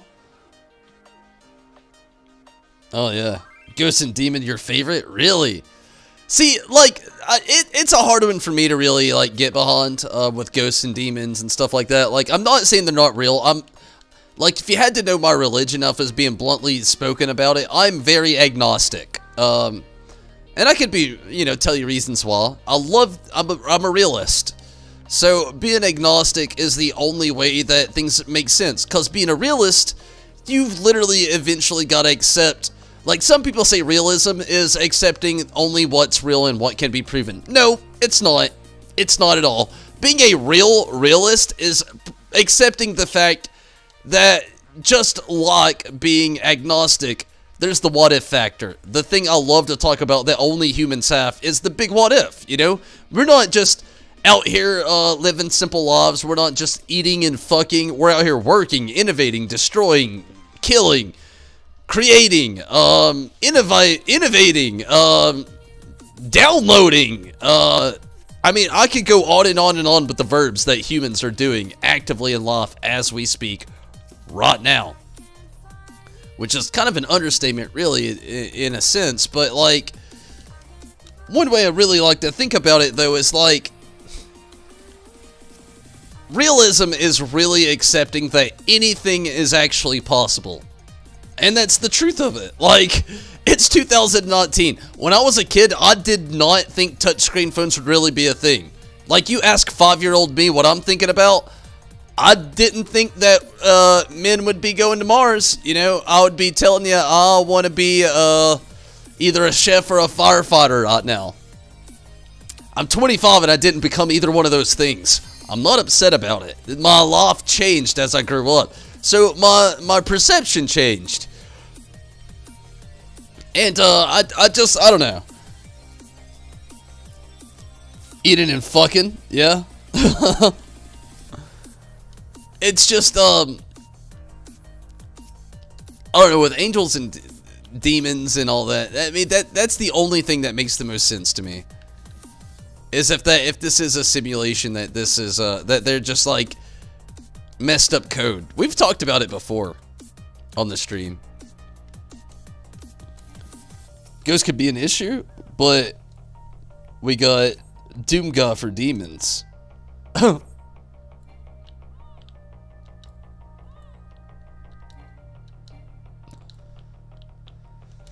I have a different way of looking at it, I guess, than a lot really do, but I don't know. I mean, I really don't know. Like, I could never sit and tell you I know exactly what's happening. I think sometimes I got a pretty good idea. I try to do a little research before I blindly speak, but perceiving it all is insane, really.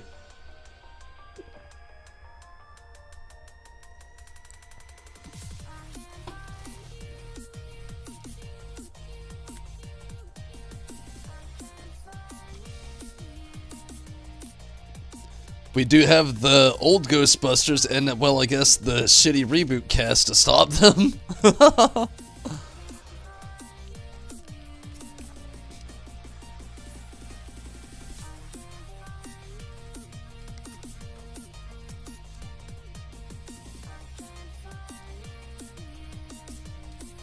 Can yell at them, then be scared. My thing with Ghost is, like, honestly, it really doesn't make a lot of sense anyway. Really, the reason I say that is, like, why would a ghost want to linger? Why would a spirit want to linger? What is a spirit? Like, they can't even describe what the conscious mind is right now.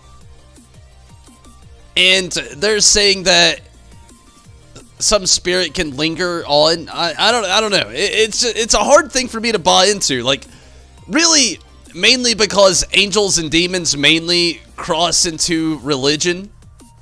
And religion's basically, for me, and for life in general, has been a big control thing. Like, that's all it is, and all I've ever seen it to be is just a big control to try to, like, make people stop asking so many questions, and make people just accept things for the way that they perceive them to be, or the way they're told to perceive them to be.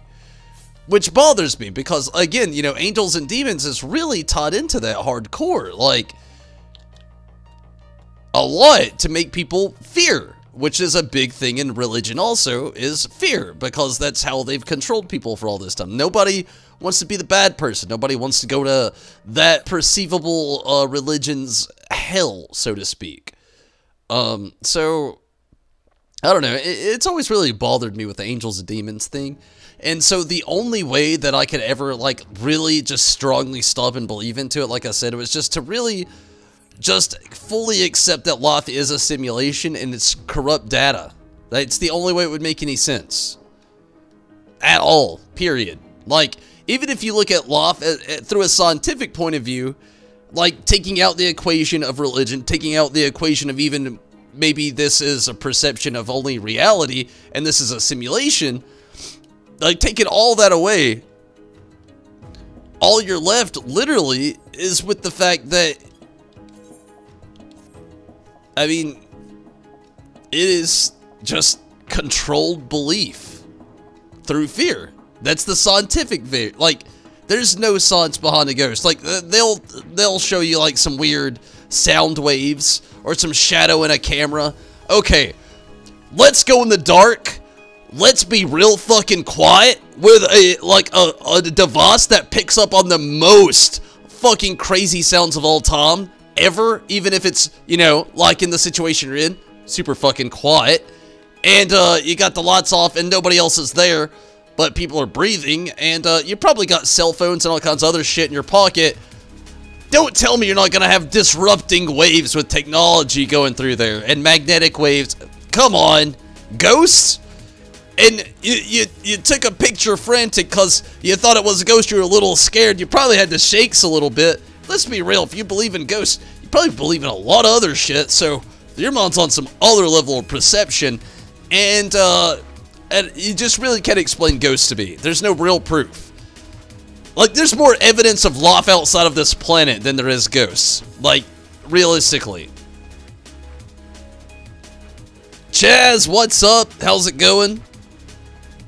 Spirits or ghosts might be leftover energy, or an aura that our bodies react to, or the dark just makes us delusional and frantic. Maybe, I guess. That's one thing about me. I will never say what you believe in. I mean, I'll agree with it, and I'll tell you that, you know. I will tell people when I don't agree with them. So, there is that. But I will never tell you you're wrong. Because I could be wrong. That's a factor. I could be the wrong one. That's being human. And I love that, and I hate that. Like, sometimes Don't you ever wish that there was more direct answers? Which is one of the things I like about Elon Musk. I've never heard that guy debunk life is a simulation, though. He full-on believes it. Like, that's his belief. Life is a simulation. And how do you debunk that from one of the smartest minds of all time? It's insane. But yeah, I'd said it a second ago. That was actually going to be my last game of Rival Wings. I had a couple one or two wins right there. A little bit, but I'm gonna do some Seiryu shit tonight. Now, we'll see what's up.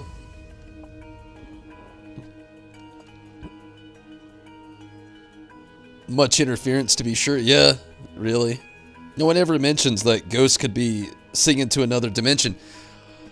I actually like that theory as well, though, Rez. It's another one.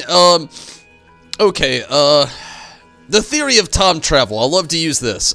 There's two theories. One, I've talked about the theory of time travel. If it's possible, it's already been done. Which also gives us the factor that if time travel exists, that there is literally, in fact, a current timeline that we live in, and whatever is inevitably gonna happen will happen no matter what. Which we've talked about this before. We've talked about the branch theory, so to speak. How is of maybe you did go back in time, and you did this, and this branch happened, but if you didn't do that, this branch would have happened, and this was the original branch that you started on, where maybe you had no interaction as well because you didn't exist yet. So there is that equation as well, as far as time travels go, the branch equation. But taking out the branch equation, using time travel for what it is, the real equation to time travel is, if time travel does exist, no doubt it's already been done. This is the only other way that I could believe in ghosts or demons. One is the perception of, yes, life is a simulation, and if I see a ghost, it's corrupt data left behind, or maybe a virus left over from something from the past, present, or maybe even the future. Which leads me to this next thing that I'm going to get on, which branches off what you just talked about. Could be seeing into another dimension, is if time travel does actually exist, what if, like, that's how it exists? Like, what if, like, time travel did exist in branches, and it basically existed not only in branches, but in a divided form of branches, where, like, let's say this is reality as we know it. Let's say, let's branch this up like this, so it's actually kind of closed off, where this is life as we know it in two separate ways. This is the positive, this is the negative. You know, we'll just keep it simple with both of those. Or this is the true, this is the false. What if that was actually reality? Like, it's a weird way to look at it, but what if it was? Like, and seeing life from that perspective, yeah, again, I really kind of, if I believed in this perspective, I would believe in it would actually be more of something like this. 4 instead of 2. 2 is too simple. 4 is the perfect equation because you have the possibility of now, the possibility of then, and then the possibility of what have happened, and then the reality of the situation that exists outside of both of them. Or all of them, if you will. Like, okay, so, like, looking at it from that perspective, like, in timelines, that is, if you could travel forward in time and have different perceptions and beliefs and different outcomes to every event on the timeline, with reality really existing here on the outlining thing, being that as the thumbs in this equation, sorry to use such a simple equation here and such a simple example as well, you had this timeline factor where you could have changed something, you didn't change something, or you did change something. And existing out that, again, is reality, depending on the outcome of which it existed or the outcome of which it didn't. Looking at it from that perspective, what if there was residence, there's like a little bit of residue of that time travel, that dimension travel? Because if you literally traveled back in time, you're basically traveling to a new dimension. Like, it's not the reality you perceive as what it is for your eyes and what you've always known. It's the reality of what you would have perceived if you were in that timeline of that event. Well, what if you traveling back had certain resonating events? Like, what if you traveled from the year 2020 to the year 1920? And when you're traveling back to that moment in time, little fragments of your DNA or your maybe your human code gets dropped off and depleted in these little pockets left in the time frame of the universe, or maybe rips and tears.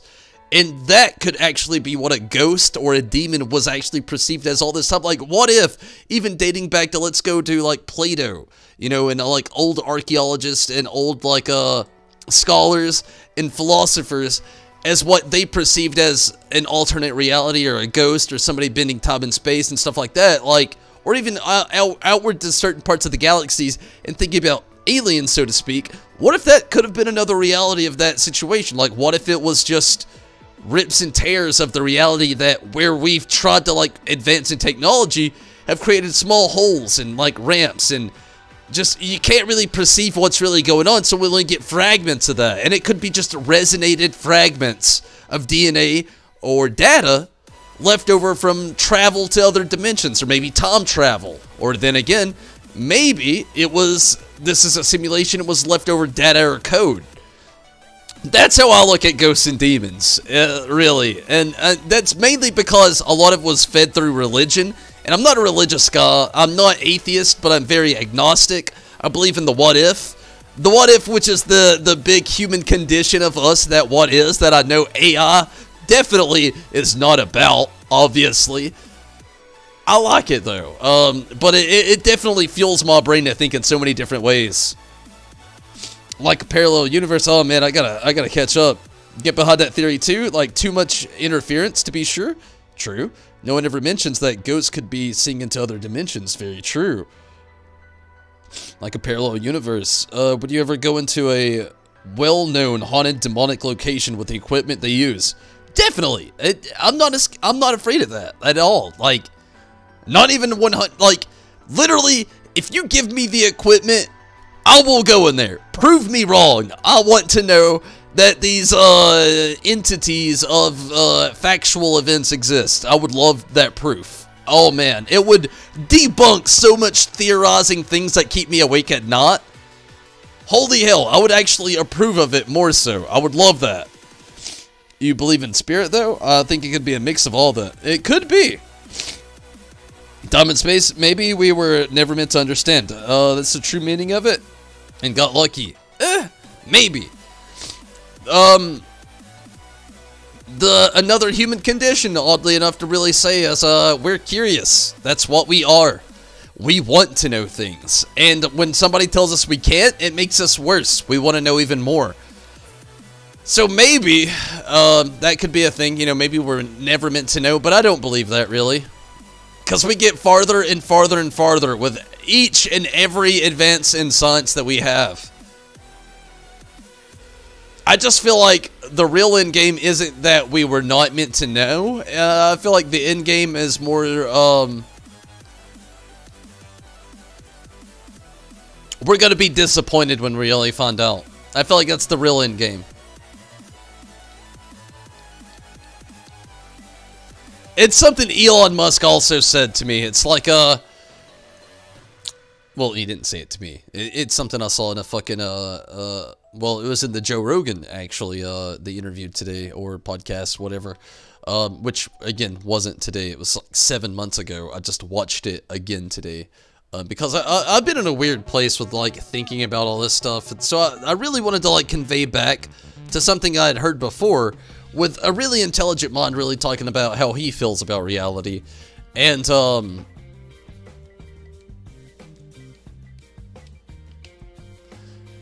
just hearing the things that he really ended up having to say, it got to me. Like, how he felt about simulations reality.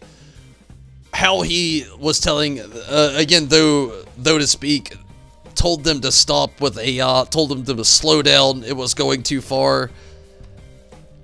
And the way that he looks at things, I don't know, it just,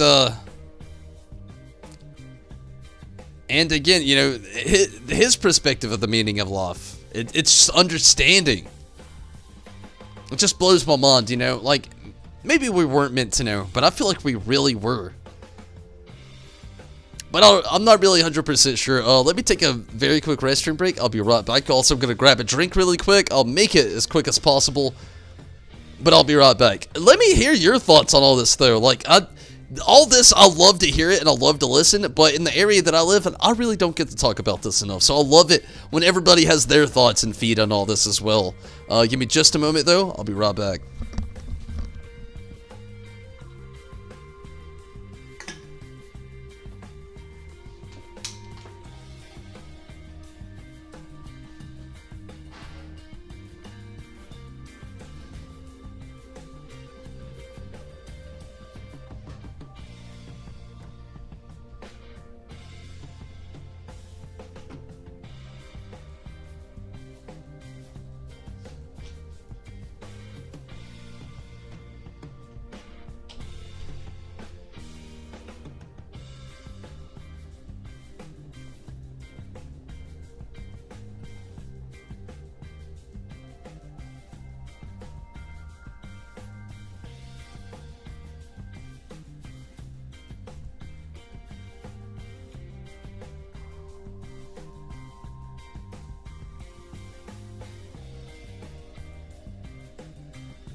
So, Rez, do you have the ability to actually log into the game right now? You actually want to jump in on this party? I would love to have you.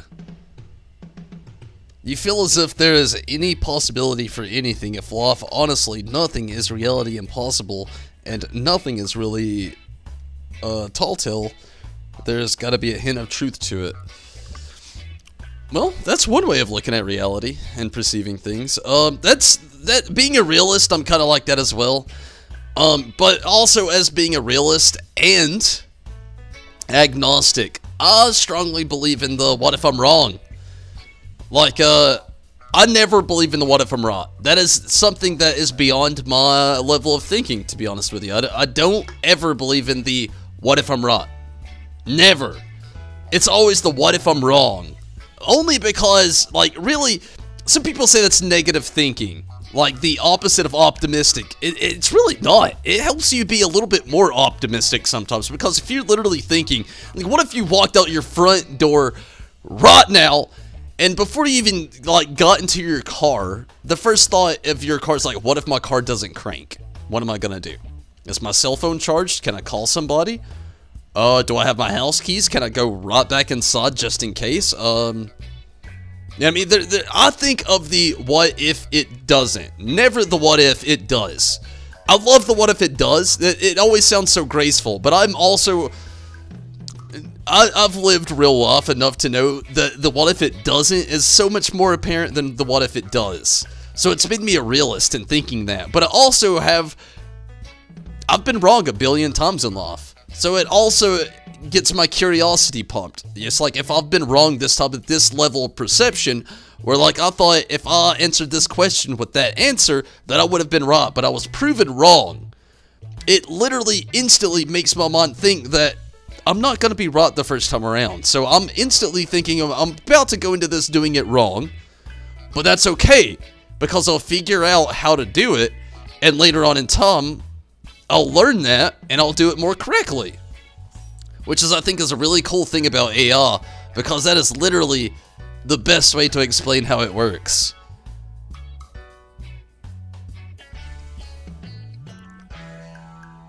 You don't think one day someone decided to say, I see dead people? You never know, though. Like, go back to the Salem witch trials. This is a big thing. Like, you say, like, you don't believe one day there was some kid out there's like, I see dead people. Ooh, we're about to get out there. Let's use real history as a moment where, again, Salem witch trials actually happened. Hundreds of people were literally burned at the stake because a child randomly said that that person was a witch because they didn't like him. And it made conspiracy among the masses. Like, literally, let's say you had somebody who was autistic living in your town right now. Nobody now in 2019 is even going to label this guy. Probably just not going to try to pay attention, and the guy's going to be okay. Okay, keeping the equation alive, this is a big thing, really. Keeping that equation alive, though, like, let's say, let's go back 300 years. Not even that long ago. Let's go back 300 years.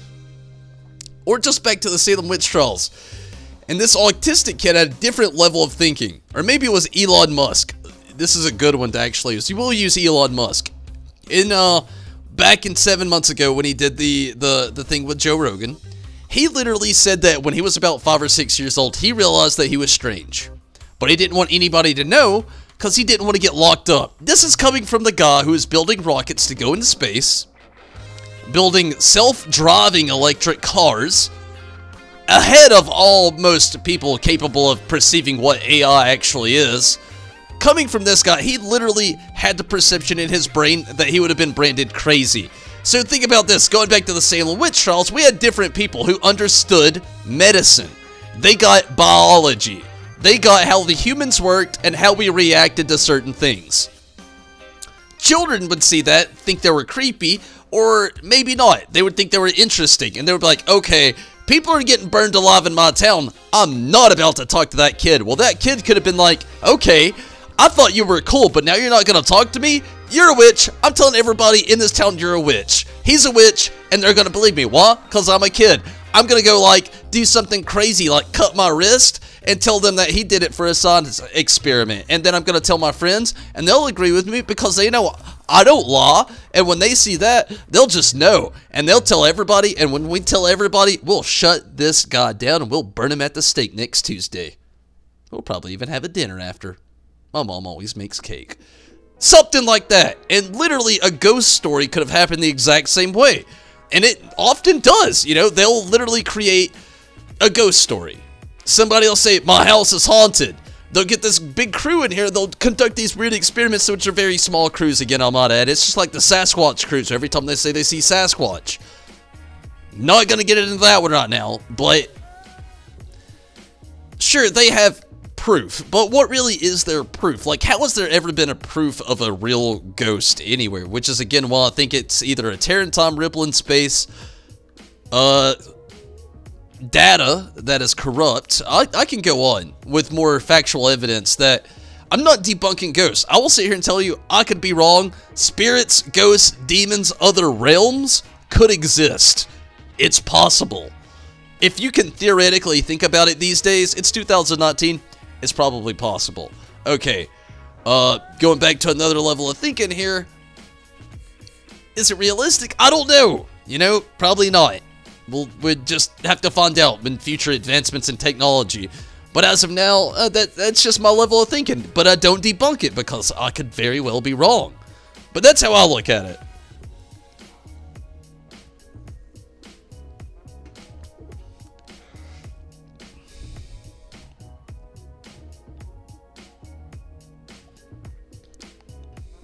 You don't like that people say, someone decide, just say, I see dead people?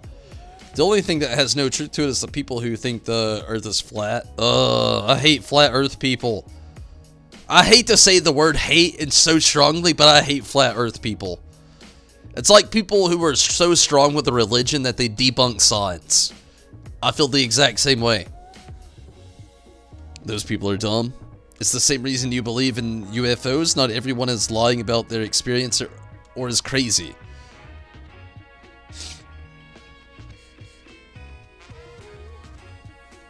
Because the DNA didn't create correctly.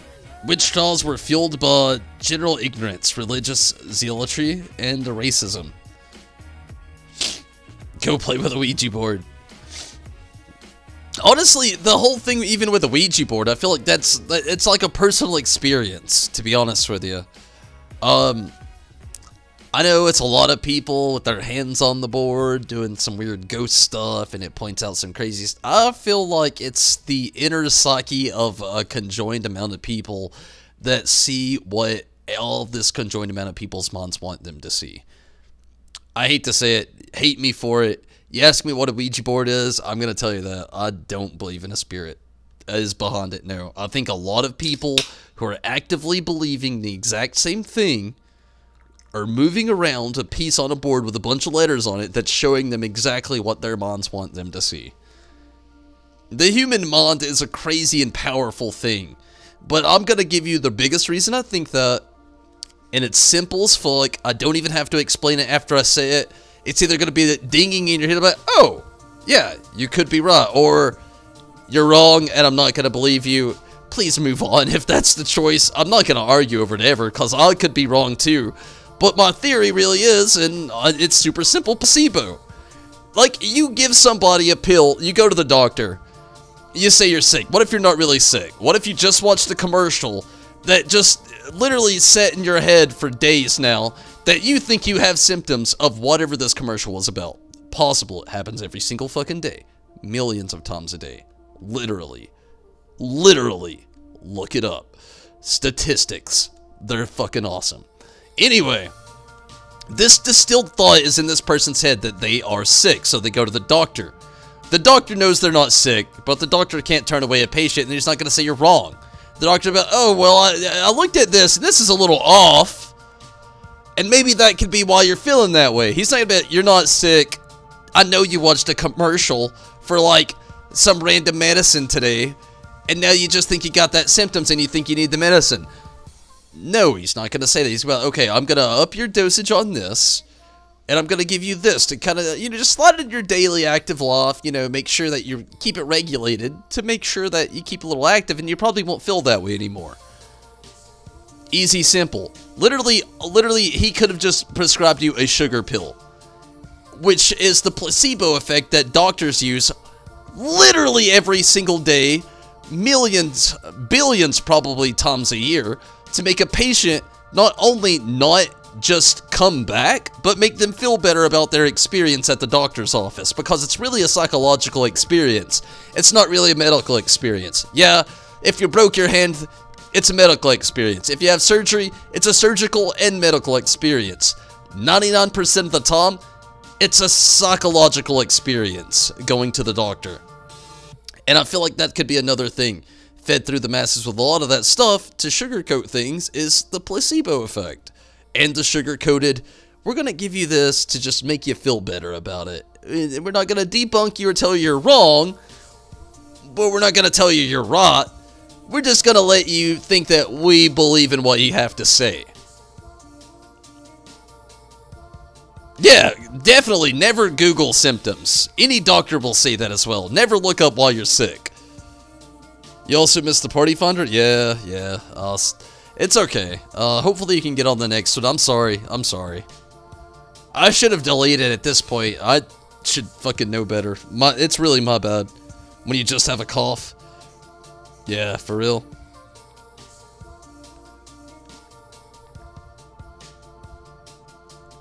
But that's my full belief. Like I said, with the placebo effect, and you use a Ouija board.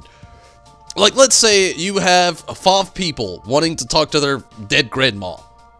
Right? 5 people in a house. First thing they do, it's like, grandmother, can you hear me? 5 people who want to hear from their grandmother. What the fuck do you think they're all gonna do? One person's gonna have the little nudge thinking, okay, this is about to happen. We're about to talk to grandma. So he's gonna nudge. Other person beside him's thinking, oh, he's got the nudge. It's probably happening. I just don't get it, so I'm gonna go with it. Third person's like, oh, they get it. I just don't get it yet. So it's happening. Fourth person's like, oh, fuck. 3 of them got it. I don't get it yet, but 3 of them did. It's happening. Last person's like, I don't know what the fuck's happening right now. My hands are just here and shit's, oh my god, oh my god, oh my god. That's the person that's usually freaking out, where everybody's believing it. They're like, oh, hello. Oh god, her hands just spelled a fucking word on a Ouija board. God damn it. And then, leading on from there, grandmother, Where's Granddad's buried treasure? They all knew it was in the fucking closet. It's not buried in the backyard. They just thought it was. They're like, Grandma always said it was buried in the backyard. It's in... Oh, God, it's in the closet. I always knew it was. Me too, me too, me too, me too, me too. Oh, God, we always knew. All of us always knew. Oh, God, and the ghost is telling us something. Oh, fuck. Oh, no. This is ghost shit. Oh, that's how it works. We all thought it. The ghost knew it. The ghost told us. Oh, God. No, we all thought it. We all moved our hands there on purpose, and now we all know. No, it's never the reality of the situation. It's the supernatural of the situation that could have been that probably isn't really what's there. Last person is me in the situation. I'm not that guy. I'm the first person that's looking over like, dude, come on now. And then the person beside me, because of me, is like, yeah, come on. Then the person beside him is behind me is like, well, what if it was right? And then the last person, she's like, no. Nope. He didn't get it. He didn't get it. You're just moving your hands, and he's just questioning shit. Nope! But that could just be if there was the perception of 5 me's doing this equation. But I feel like that's how it would really go about if I was actually there. When it comes to the supernatural, too many things can be proven. Science and math has so many evidence of debunking so many things. But that's why I love to be agnostic as far as religion goes. I love the what if. I love it. I hate it and I love it. Because what if I'm wrong? What if I am wrong and all that is legit? Who's to say? Who is to say? Gotta love it though. Makes you wonder.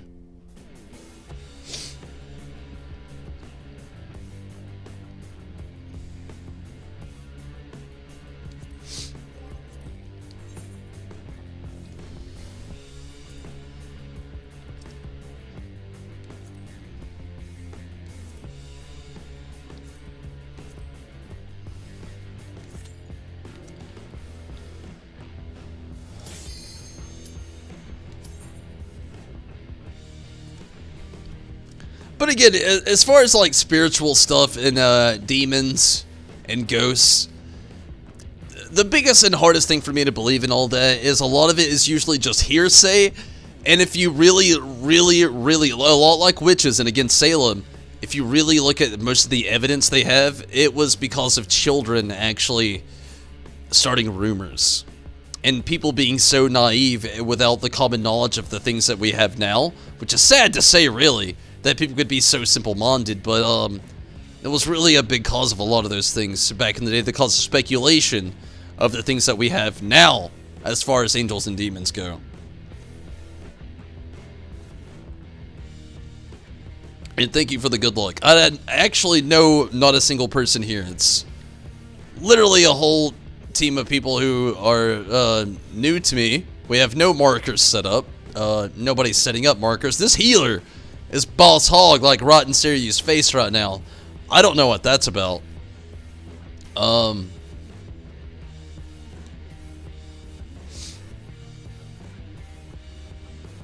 We also apparently have a person who is not on a strong internet connection. So yeah, thank you for that good luck. It looks like I literally might need it.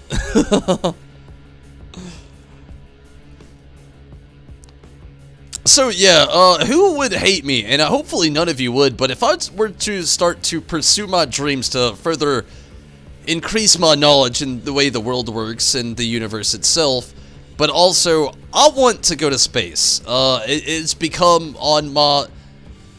some of you might be thinking right now, it's like, this guy just said he wants to go to space. That's hilarious. Laugh all you want, really. It's actually become a real ambition of mine. I would love to actually be part of the society that furthers our advancement in the technology and intelligence that we have for going further into space. Like, I want to be a part of this. And, I'm not gonna lie, to be a part of it, I would have to join, either the Navy or the Air Force, and I'm more leaning on the Air Force just because they're really more right up that alley. But I would not be able to stream for at least several months at a time, sometimes less than that, and sometimes more than that. Just I'd be gone from the streams. I'd still do it, but I would be far less around. I would miss events. But who here would still watch, you know? Like, who would still follow if I were to, like, pursue such dreams like that? Like, I mean, it's a big, vast thing to really think about, but I don't really have a whole lot going on, really, right now. And honestly, it's something that I would love to pursue within my lifetime. It's something I've been really passionate about lately. Trying to, like, further my knowledge in technology and advancements in science, but not only that, but also trying to study the beginning and the end of the world, because yeah, I kind of fear of it happening within my lifetime. I hate to say it, but more realistic. Excuse me, but more realistically, just the wanting to know the knowledge of what.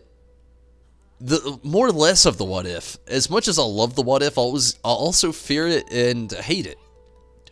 The what if is a huge factor of being human, where it's just something you always wonder. It makes you fear it. It makes you love it. And I want my what if factor on Earth to be so much different, you know, than what it actually is.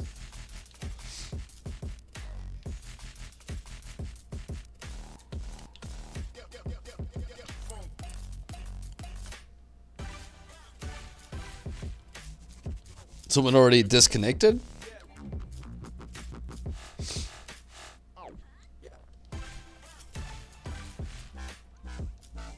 You don't even still follow? I don't really get it, but I don't know. It's just been a wild thought.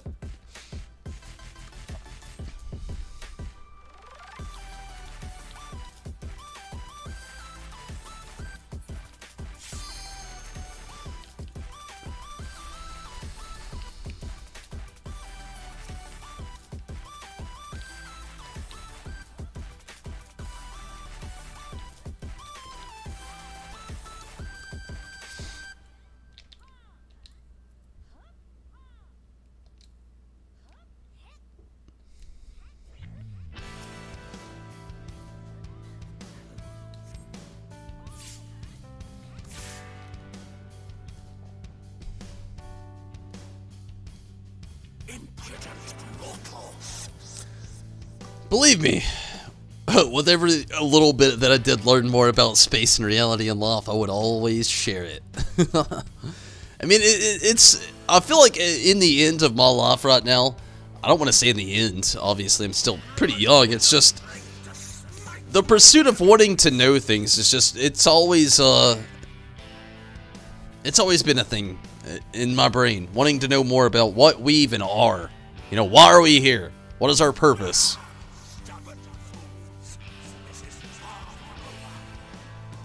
Me and my buddy actually asked the AI on his phone today what was our purpose. And the fact that it actually could only give him the answer that it didn't understand what the question even was, it bothered me so bad.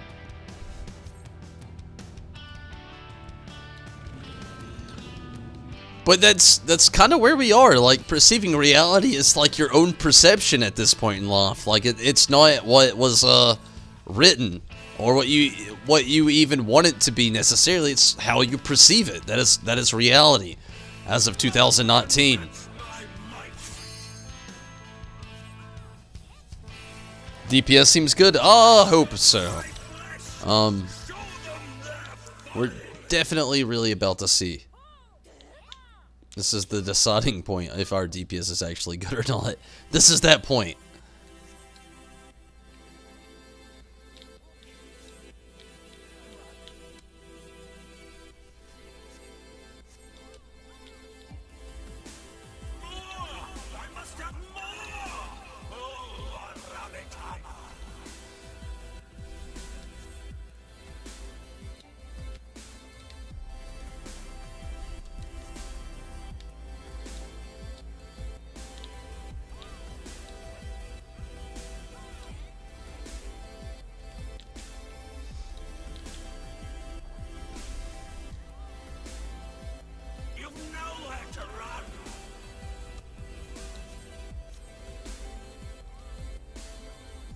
66% so far.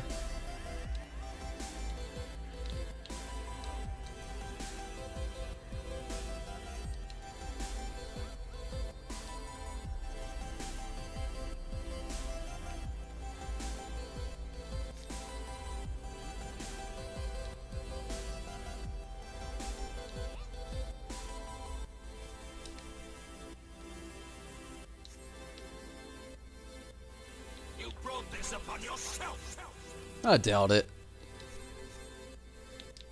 Actually, it's very truthful. If you actually came into this fight, you in fact did bring this upon yourself.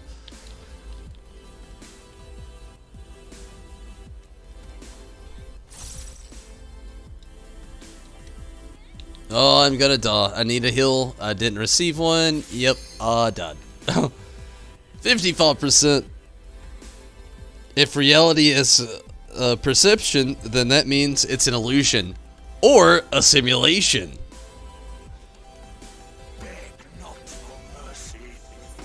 But actively, collectively thinking what is actually reality, that's all you could really say that it is. It's how you perceive it to be. You know, you can say, what is reality? Where there's a guy in a tribe right now, literally, in an uninhibited part of our planet, literally thinking completely different thoughts than what we are. I'm hoping the DPS is strong enough to make it through this fight. He's probably thinking, I hope it rains tomorrow so the crops in our area do well, so our people can prosper further. Not even thinking about technology, thinking about nature, thinking about reality as he perceives it. So that, to think of it as an illusion makes sense, but also kind of like waters it down in a sense as well. But I get exactly what you're saying there. You know, to have one, you really have to have the other. But I feel like it goes a little bit farther than that at the exact same time as well, you know?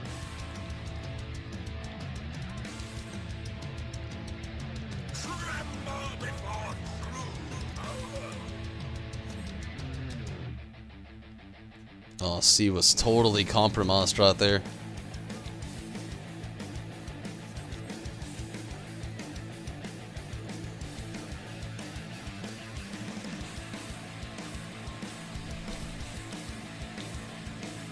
We're at 37%.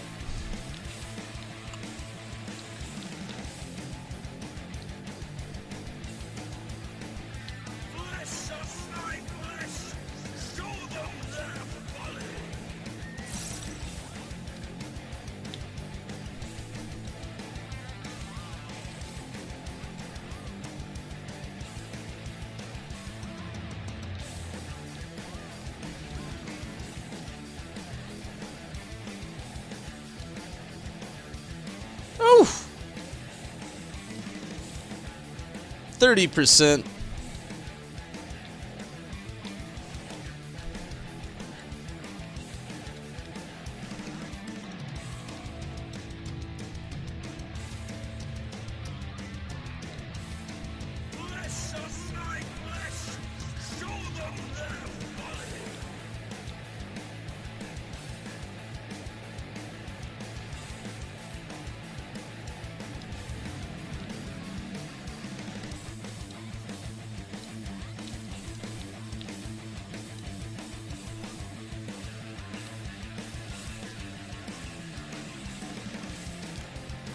%.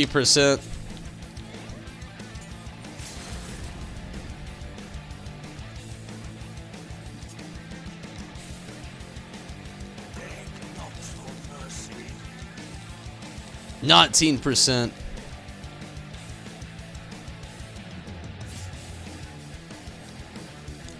We can definitely build up another quick limit break bar. That's why I did that. Everybody's a different class right now, so we're not limited by that. Things are moving very smoothly. We're at 15%. I feel like we'll get that extra limit break bar, and we'll be able to beat Seiryu this time around. It's a very good party. I'm really glad that I could join up with him. I didn't expect it to happen, no less. Very good party. Really glad to actually join up with these people. But not only that, everybody's actually ran everything so correctly. It's been so amazing. We're at 11%. I gotta give anybody and everybody in this party a shout out. Not gonna say your names for discretionary reasons, but no doubt everybody did fucking great in this party, and I full on believe we're about to beat this. Again, you know, I mean, I've already had my clear, so it's not that big of a deal, but also it is a big deal because for a random party, we did fucking phenomenal. We are now at 8%.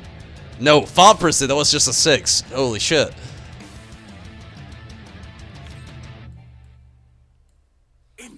Uh, 4%. Definitely gonna get there before the actual enrage. Awesome. To be a random party, it's very awesome. Again, very exciting. 4% now. Oh, that was it. There it was. That was enrage, but we just beat him. Nice.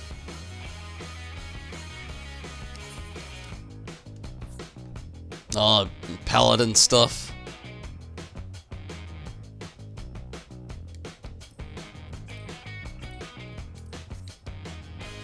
That was fun.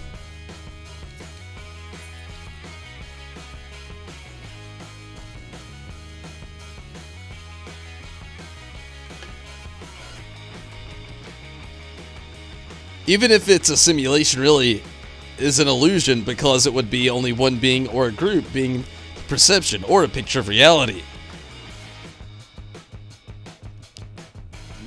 Could be, Riz. I like where your mind's at, but I wish I would have been here a little bit earlier, but I'll go ahead and like dose back into like things from earlier that we had talked about. But a good thing is like the reality AI situation, where if it is a simulation, the reality of that, if it's an AI simulation, I already talked about it once, and I used the black hole as a reference. Like, what if the black hole that's closest to us, which is much smaller, but we can't really perceive as well as the one that's further away that we have seen, we have images of now, but it's further away, but the only reason we can see it is because it's wider. That its dimension is wider, and more light passes through it than the one that's closer to us. So, I had a theory, if simulation in life does exist, and if that simulation in life does exist, and they ran a simulation, and it was like, much like virtual reality, the simulation would be, and, you know, paired and fueled with AI, which it also would be, who's to say that, you know, such a thing wouldn't have multiple counterparts? Like, when they run AI, what it does is actually it runs a version of itself, then it runs an incorrect version of itself to try to find the flaws and errors, and then it fixes them along the way. So if life was a simulation, which it doesn't debunk an illusion at all, it doesn't debunk that. Like, what it actually does is kind of proves it more relative. Like, if life was a simulation, with the black hole theory that I'm working on now, it's just the fact that, like, let's say again, that the one black hole that we have closer to us is smaller, makes sense if it was more relevant and less evolved, that it would be smaller and harder to perceive, while the next one to us would be much more wide, much more light would pass through us and easier to perceive, which gives me the idea that if life was maybe an AI simulation, let's say that black hole was the tunnel from the old reality that was much more incorrect that we had lived beforehand, that led us to the reality that we're in now in this universe. And the next black hole, which is much more wide, obviously evolution took effect on it, made it much more wide and broad, and we passed through that, and the next life form, or life outside of that next black hole, is the further advanced, more civilized version of what we are now as well. It's a big theory, I know. It probably has a few little loopholes all through it, but it's an easy question to ask, really, as well. Because nothing also, as much as there's not a lot of proof behind it, nothing disproves that either.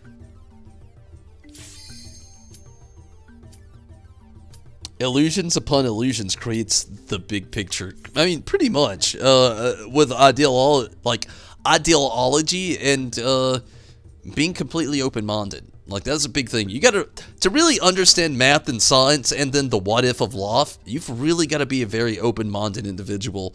And Mira, what is it that you got on Thursday? You sound so excited. I'm excited now. What was it? Tell me about it.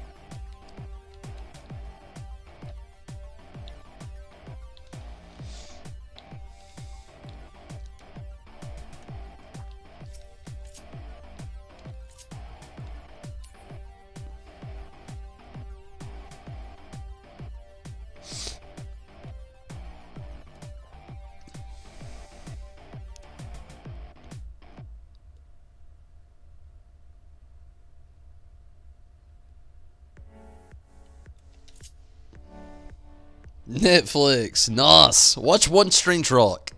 You won't regret it. It's a great show.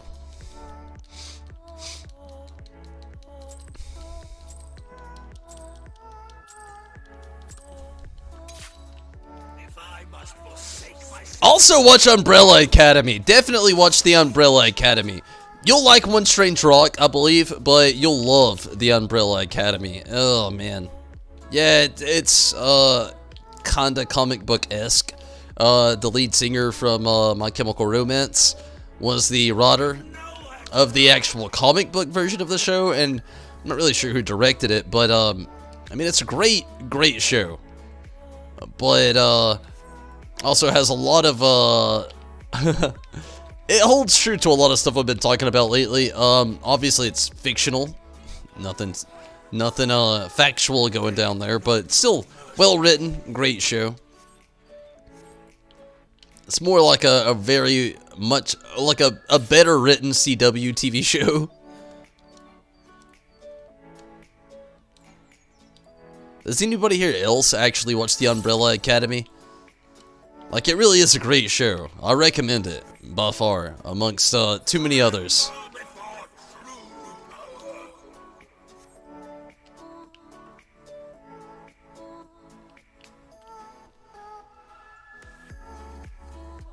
Any other recommendations? Well, let's just keep it simple. One Strange Rock, the Umbrella Academy, definitely great. Other than that, at the moment, no. But if I can think of any others, I will definitely send them your way.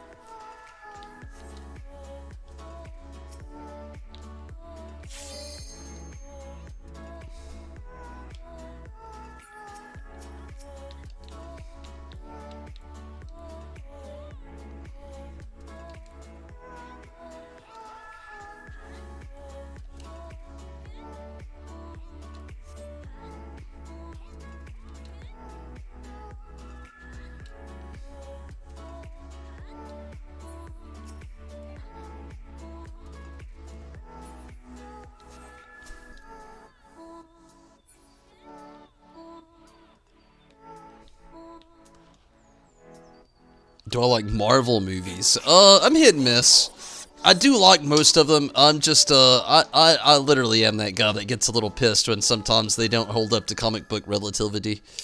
Ugh, I hate to be that guy, but I'm that guy. Death Note Netflix, if you want to cringe. I mean, realistically, if you watch the live-action Death Note film, like, yeah, I mean, it doesn't follow the show to the greatest extent, but if you didn't know the show existed and you watched the anime, even though the CGI isn't the greatest, it's really not that bad. Really, they didn't do that bad of a reworking with the story. I've definitely seen live action go so much worse. A good one, though, on Netflix, actually. Mira! There's actually a pretty decent Bleach live action adaptation. It's decent. I'm not gonna say it's great, but it's decent. Live action adaptation of Bleach is actually on Netflix though. I think it's actually a Netflix original at that. It's really not that bad. Again, it's not that great, but it's really not that bad either.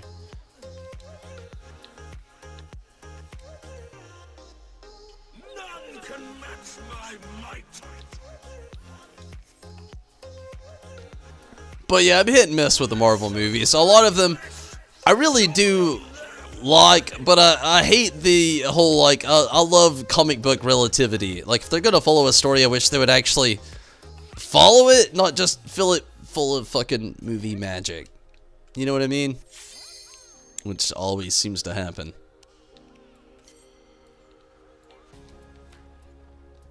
Because mainly, even a lot of times in the comics, they're a little bit more scientifically novelistic and more theoretically proven than what they are sometimes in good old Hollywood movie magic.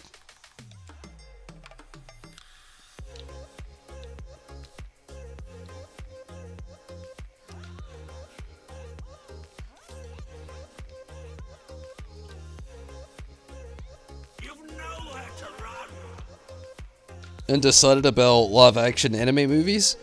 I'm hit and miss. There's some good ones, and then there's some just like that should have, like Dragon Ball Evolution should have never been in production. Ever. Like, whoever was like, yeah, I sign off on that, should have been fired from whatever position he was at. Like, Dragon Ball Evolution should not be in human existence. Ever. But it does exist. The Bleach live action, however, really not that bad. It really isn't. They skip a lot of things that are kinda core to it, but they really honestly kinda hit on most of the things.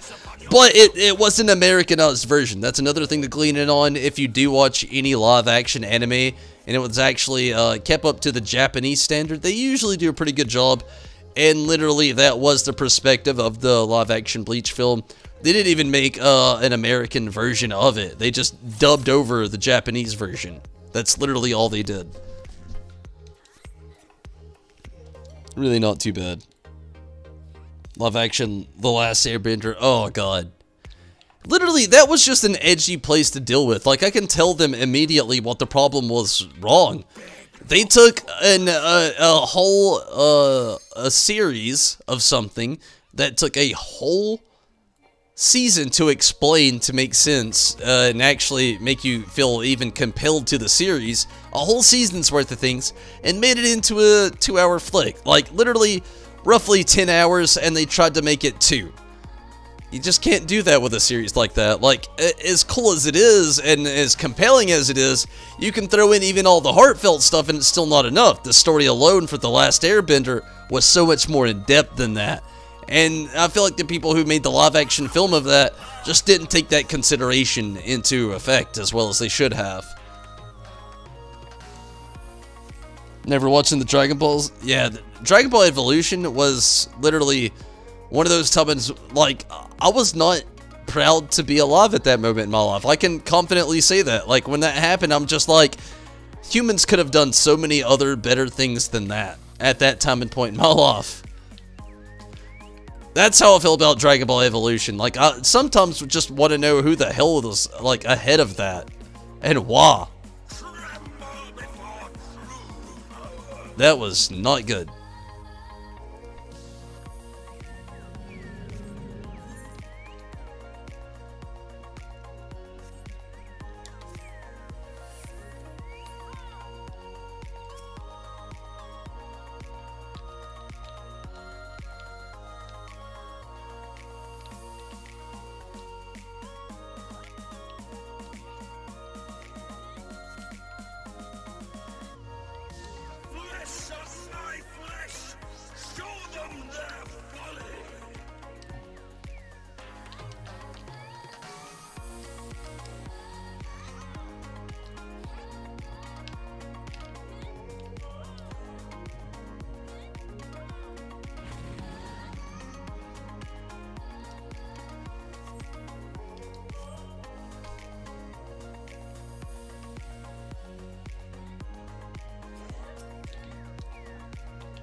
24% right now.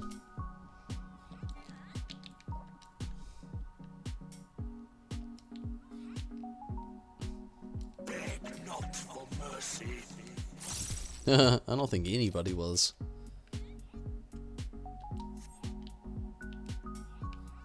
Not 10%.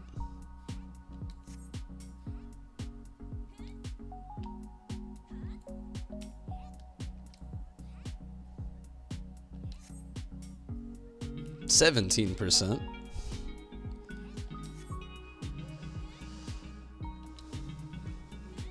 15%. This might be the best Seiryu run I think I've ever had.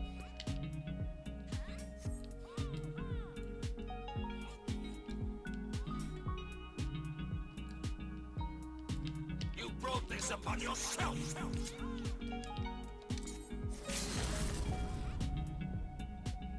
You know where to run. Nobody's in C over here. No, I will not lose. I cannot. Nobody was in C. And then the tank moved him out of the trajectory of the LB. Oh my god. What the fuck? It's like worst LB moment of all time. Actually, I don't know. It might have hit him. I wasn't paying that much attention, to be honest with you. I was a little upset that I actually died trying to execute it. But we're at 2%. We're about to get this. He's not about to do Enrage just yet. 1%. That is Enrage, but we're at the end. It's over here, and we're done. This is it. Like yeah. that was it. The last hit with like that was gonna be it, no doubt. Hope we get the dog. I would hope so too, but I've not seen it drop once. Since I've ran this far, unfortunately. I would love that as well, but like I said, you know, I've not even seen it happen, honestly. I do love that this is a good group though. Everybody's very, very constructively good. Somebody had to leave. 2 people. We had a few loss. 2 people had to leave. 3. 4. Damn, I've been the end of the party. It's a sad fate of a farm though. Like you say farm, but what's a farm really last? Like 3 or 4 runs for a lot of people.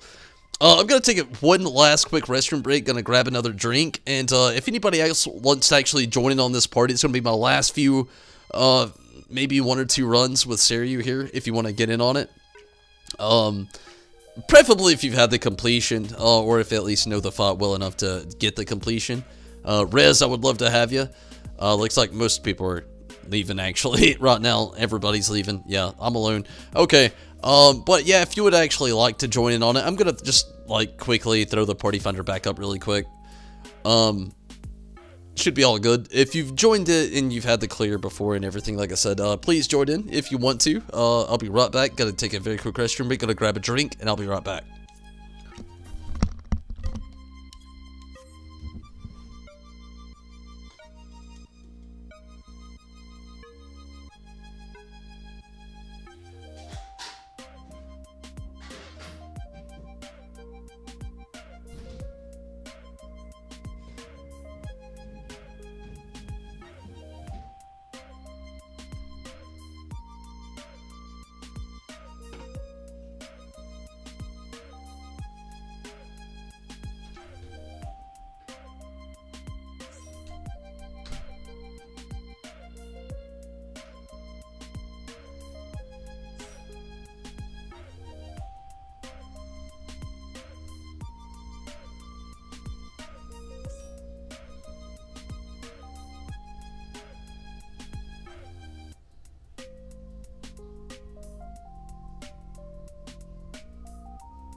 Hell yeah, Riz. Glad you could join, definitely. Minato, we need you too. Where you at?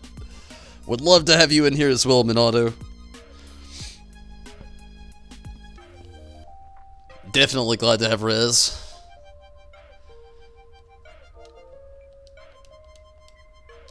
Hopefully we can get a few more clears in tonight.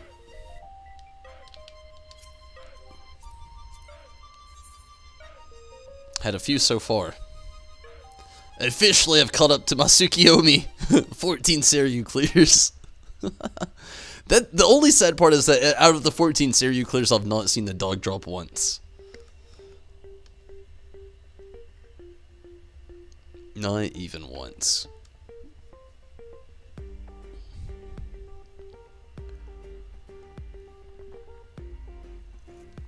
No doubt though, Minato, would love to actually have you in the party right here. That's something that excites me, is like, as far as like Reader on a Lighthouse and running Rabbit Aster, I've actually ran them enough times, like all I have to do is catch up with Orbon Monastery, and I could completely, just like 7 of them, like all I need is the waste, and then all of these, which literally pans out to 6, and you know, if I got the Seiryu weapon, I'll probably just ride that out, but yeah, it definitely makes me excited. Don't have the clear. I feel you. Same with Byakko for you. Haven't seen the FOF yet. Really? Which I can't see much. I literally had to run Byakko 99 times just to get the dog, so I believe that. The dog drop is so, the percentage rate's terrible.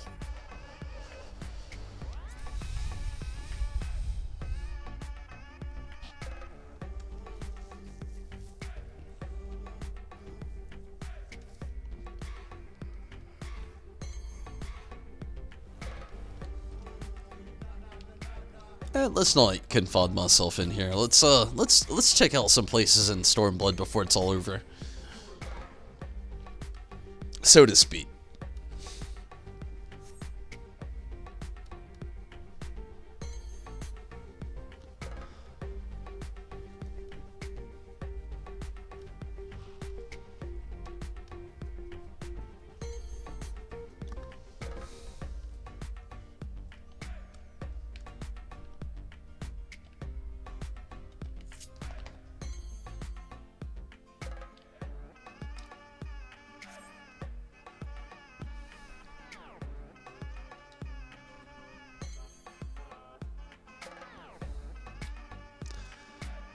The new areas do look pretty nice, though. I'm pretty excited about it, as far as Shadowbringers goes.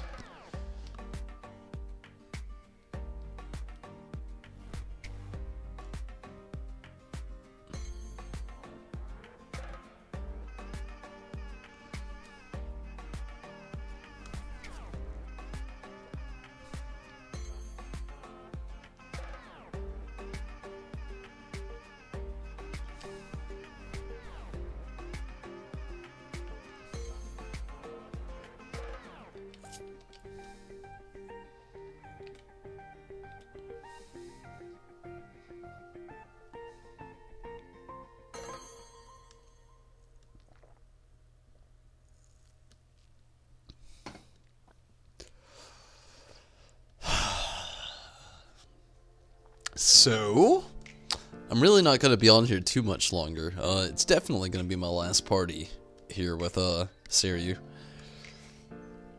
But while I'm here, and after the the topics and subjects we've been on tonight, what is other people's level of perception as far as AI in the future?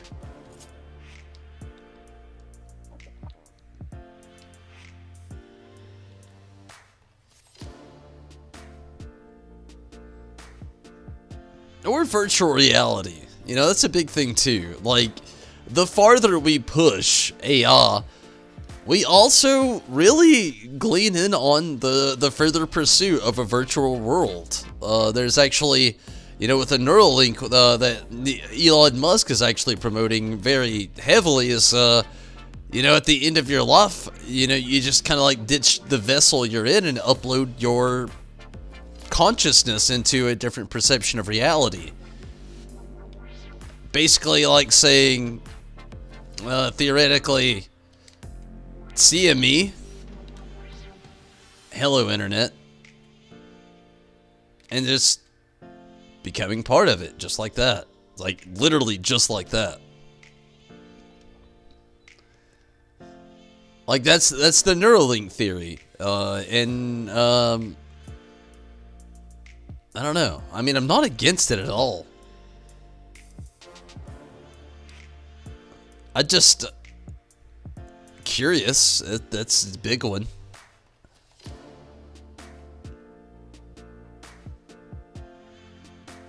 Definitely curious.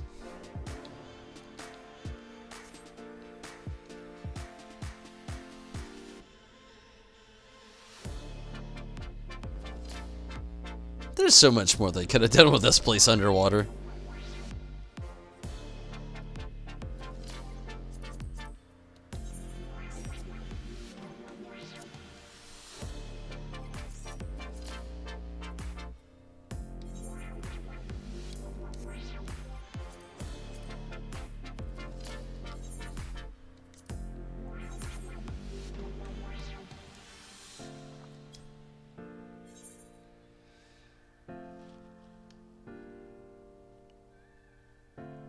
Davim owes him already?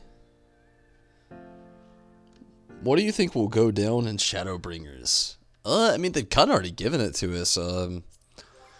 Honestly, our character has literally pursued the benefactor of pursuing the right choice, basically saying that the light is always right and that the dark side is always wrong, to the point where the light has become overruled, where the light is actually ruling the darkness at some point, making the darkness poverty and the light the more prominent being, so to speak. So what do I think will happen in Shadowbringers? I mean, they've already told us the warrior of light has to become evil. He has to become the warrior of darkness in order to bring equality back to the realm.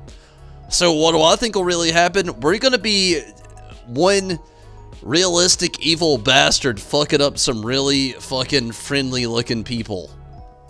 That's what I think's gonna happen. A lot of like bleak realities really just like given to us in a sense.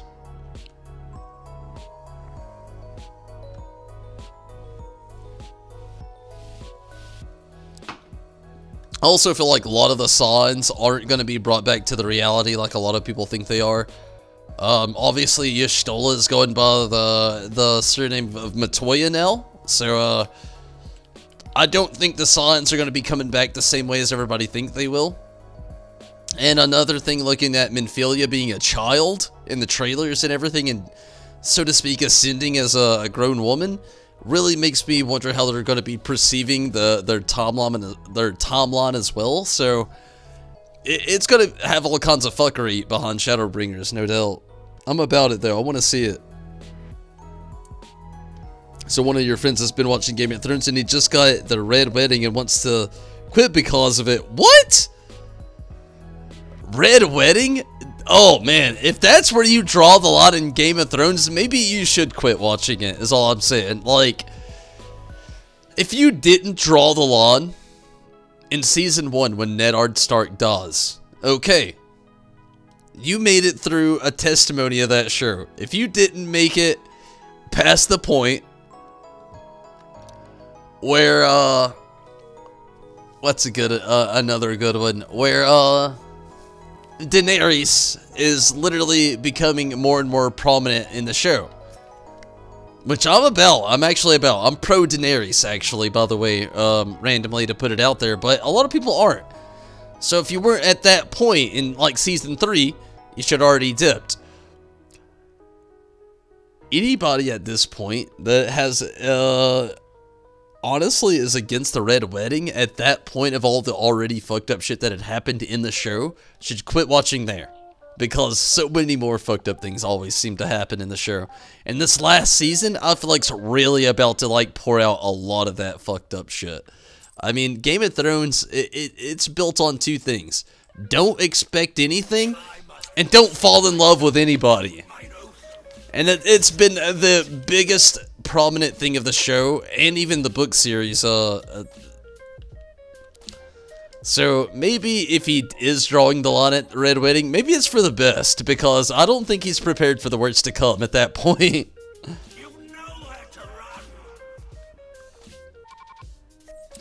It's the biggest thing I always tell anybody that tries to watch Game of Thrones, especially if I recommended it to them. They're like, well, what do you have to say about it? If there's one thing I need to take from your experience, don't get used to anybody. Ever.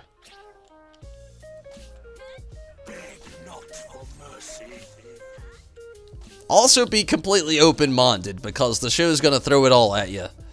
Literally all of it. What's all of it? Well, just think about it, and yeah, it's probably that.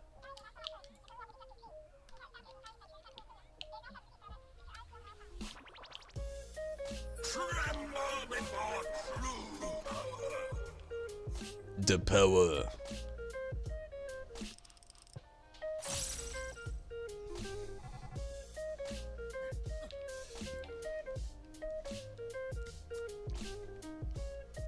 What are you considering switching up, Mira? As far as your main class goes.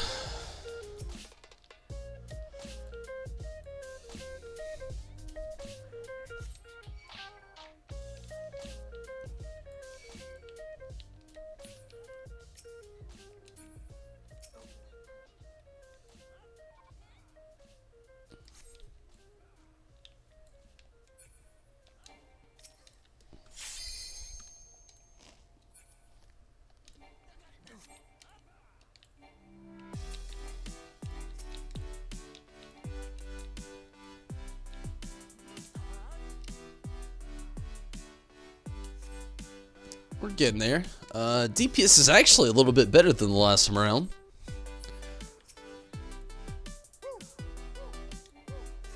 As long as everybody can keep it up, that is.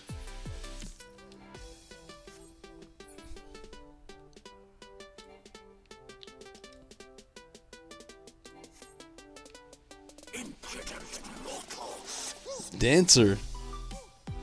Yeah, I can see it. I feel you.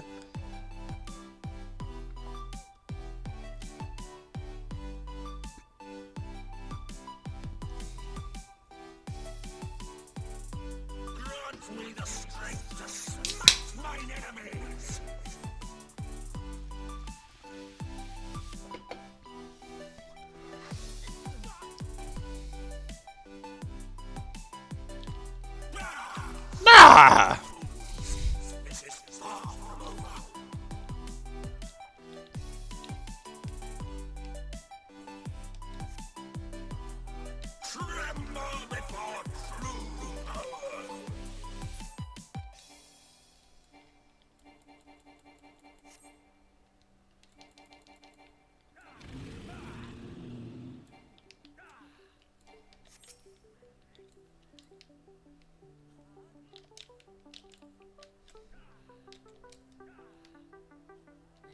Let's see, we're at 79% right now. None can match my might. Flesh of my flesh, show them their folly.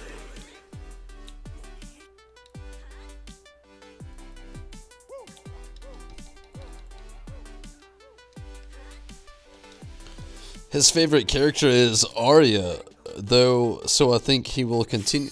I mean, she's a great character, you know. She's dealt with a lot of fucked up shit in the show. Not to mention her strengths. Mine is definitely Jon Snow. I mean, it's an easy character to like there, so I can't say I have too much diversity as far as my favorite character in Game of Thrones. Like I said, it is a very easy character to like. I even admit to that.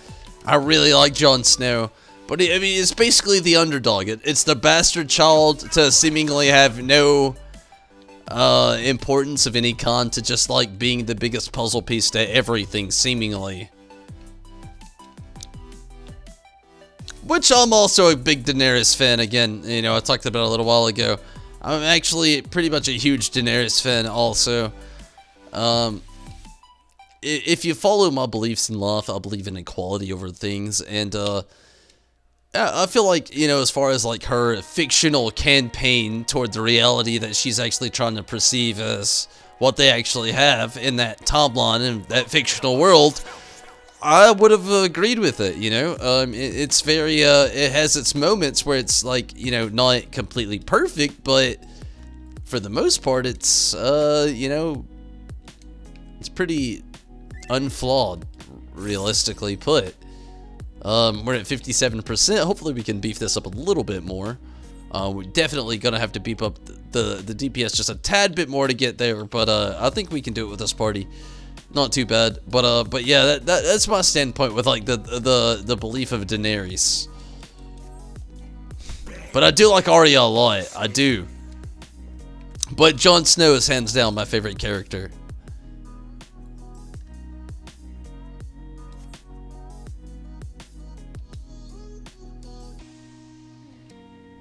%.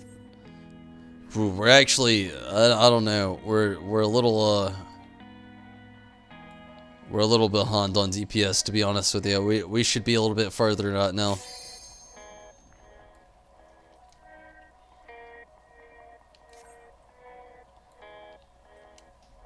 How it burns. 49%.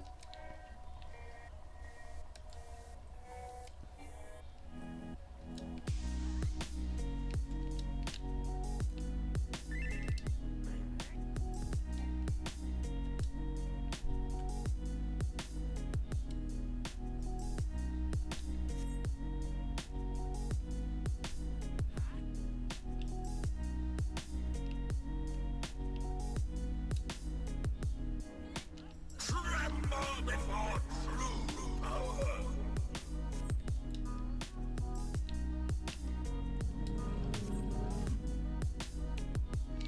Oh, fuck. I'm actually on the right side. Fuck! Why did I have to move? I was on the right side.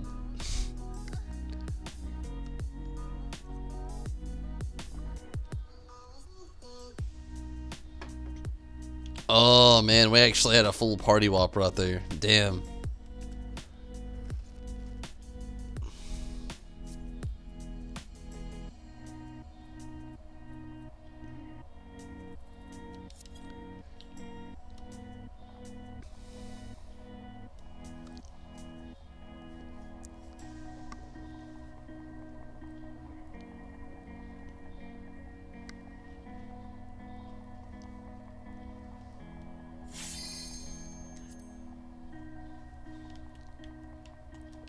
No, one person's not ready.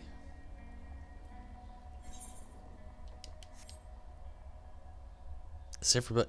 You're the one person that's not good.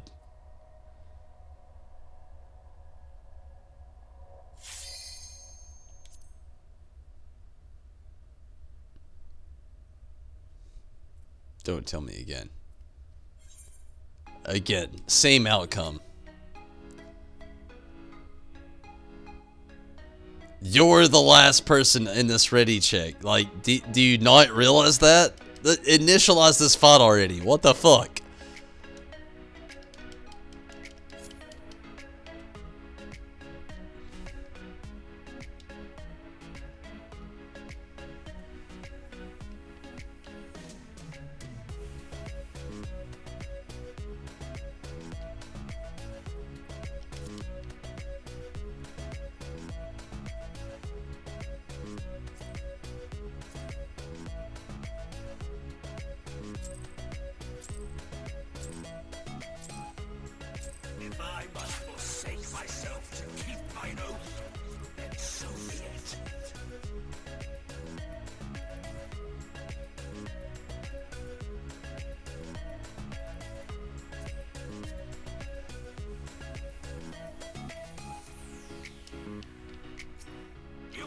Nowhere to run.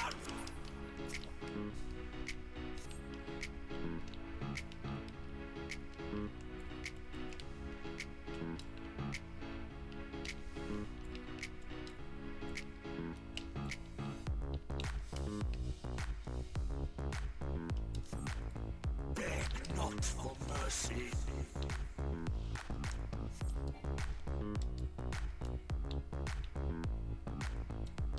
Well, it looks like we already picked up DPS a little bit this time around, which is very great. We're at 87% already.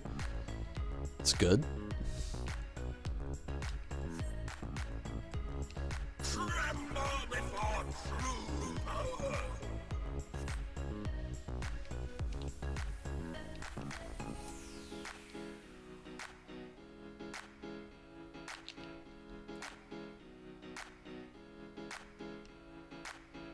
What the fuck?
Ooh, DPS not as high as it was last time.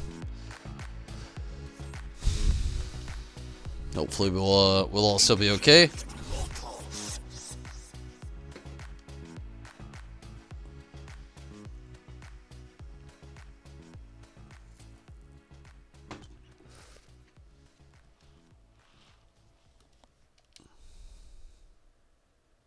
Grant me the strength to smite mine enemies.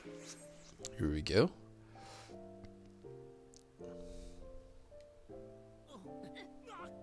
Yeah. Ah! This is far from over.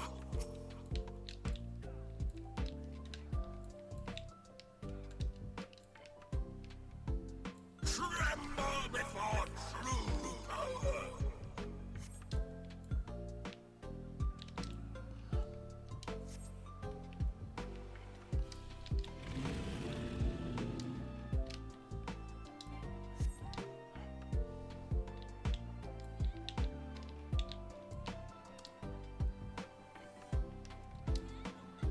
79%. It's kind of getting there. None can match my might. Flesh of my flesh, show them their folly.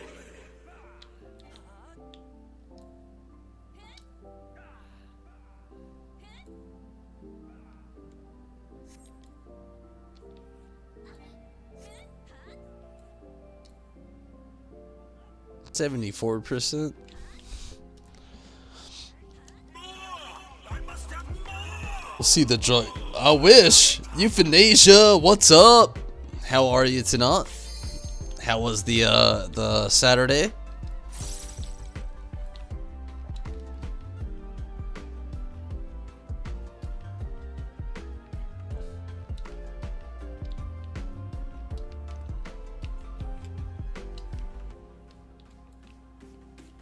You've nowhere to run.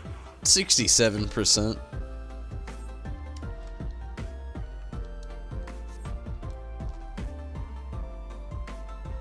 Shit!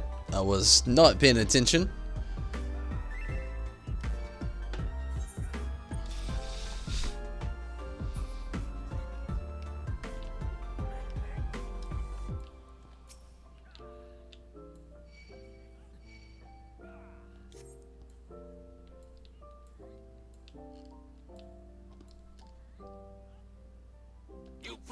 upon yourself.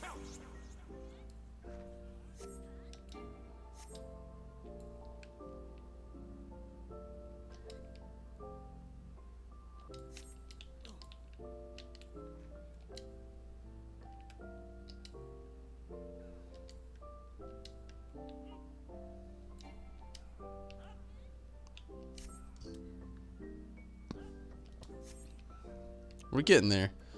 56%.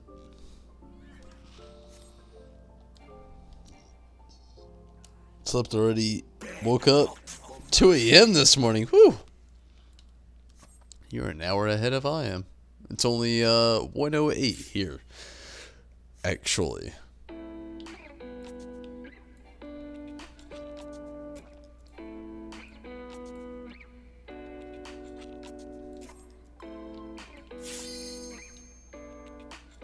We're at 50%. I feel like our DPS is pretty low right now, though.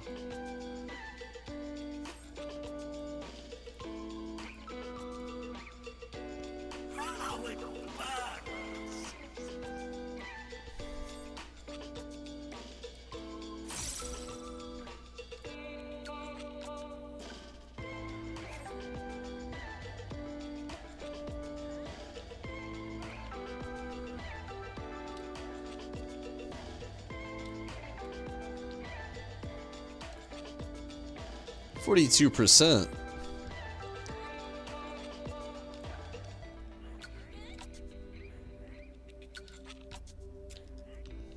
Tremble before true power.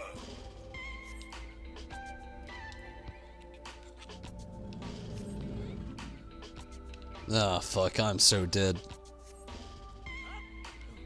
Yep. Dead as dead gets. Gotta love neighbors and music. I feel ya.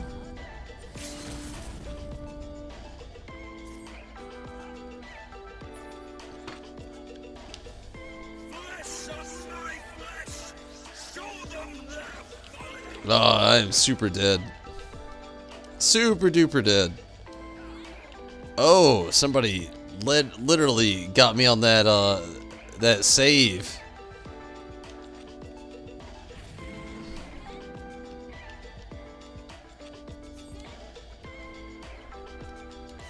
%.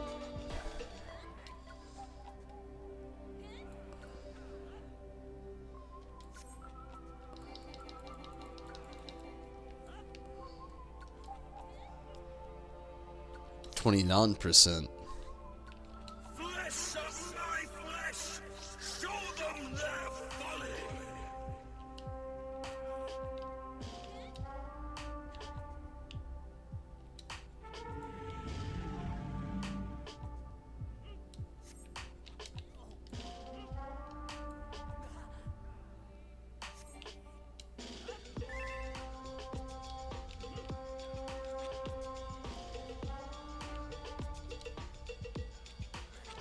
24%. Beg not for mercy.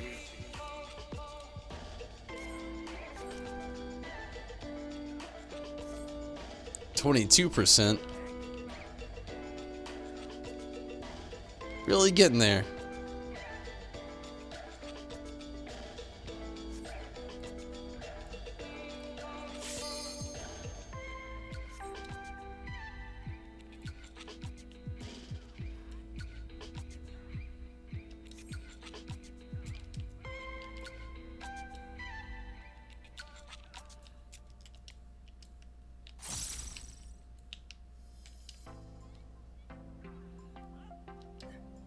Shit. You brought this upon yourself. 14%. You've nowhere to run. Oh, fuck.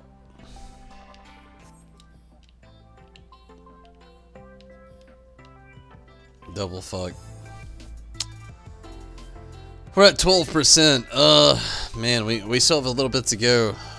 We maybe still to make it, but no, never mind. It's beyond that. We're not gonna make it.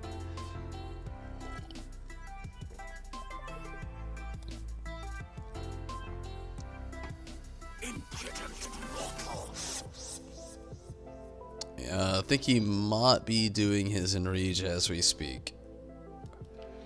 Not quite. He's getting there.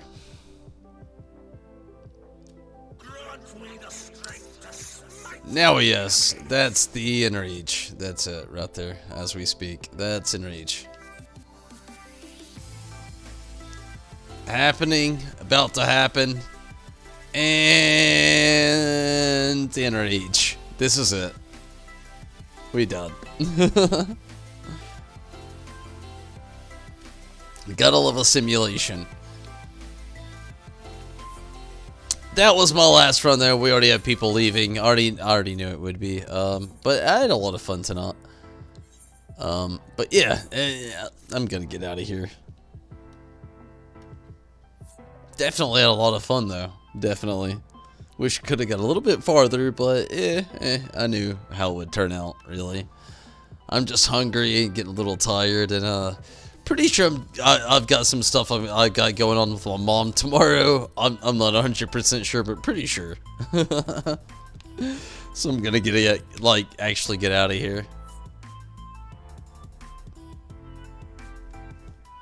I'm glad everybody that could actually jump in the party that could. Thank you so much. And everybody that was watching, thank you so much as well. Definitely. I'll be back on tomorrow. Gonna do some more Seiryu stuff more prominently, but still, I'll be back. But as of now, I'm gonna go ahead and get out of here. I've had a lot of fun, definitely. And Rez, hey, thank you so much for actually joining in tonight, Rez. Always glad to have you in the party.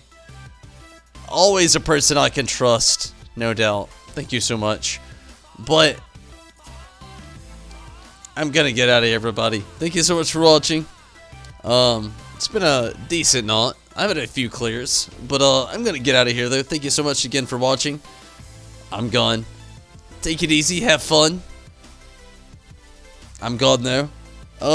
Euthanasia, glad to have you. Gotta love neighbors. Euthanasia, have a great night. And Minato, you as well. Same to you, Riz.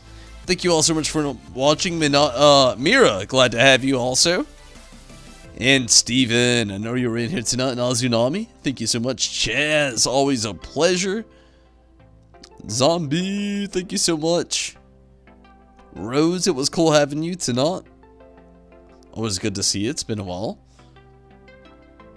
And Judo, no doubt. Everybody, I'm going to get out of here, and anybody I may have missed along the way, no doubt, I am sorry. And thank you so much for watching. But I'm very tired, very hungry. I'm going to get out of here. Take it easy. Till next time, I'm gone. Good night, everyone. I'm out of here. Till next time. Good night.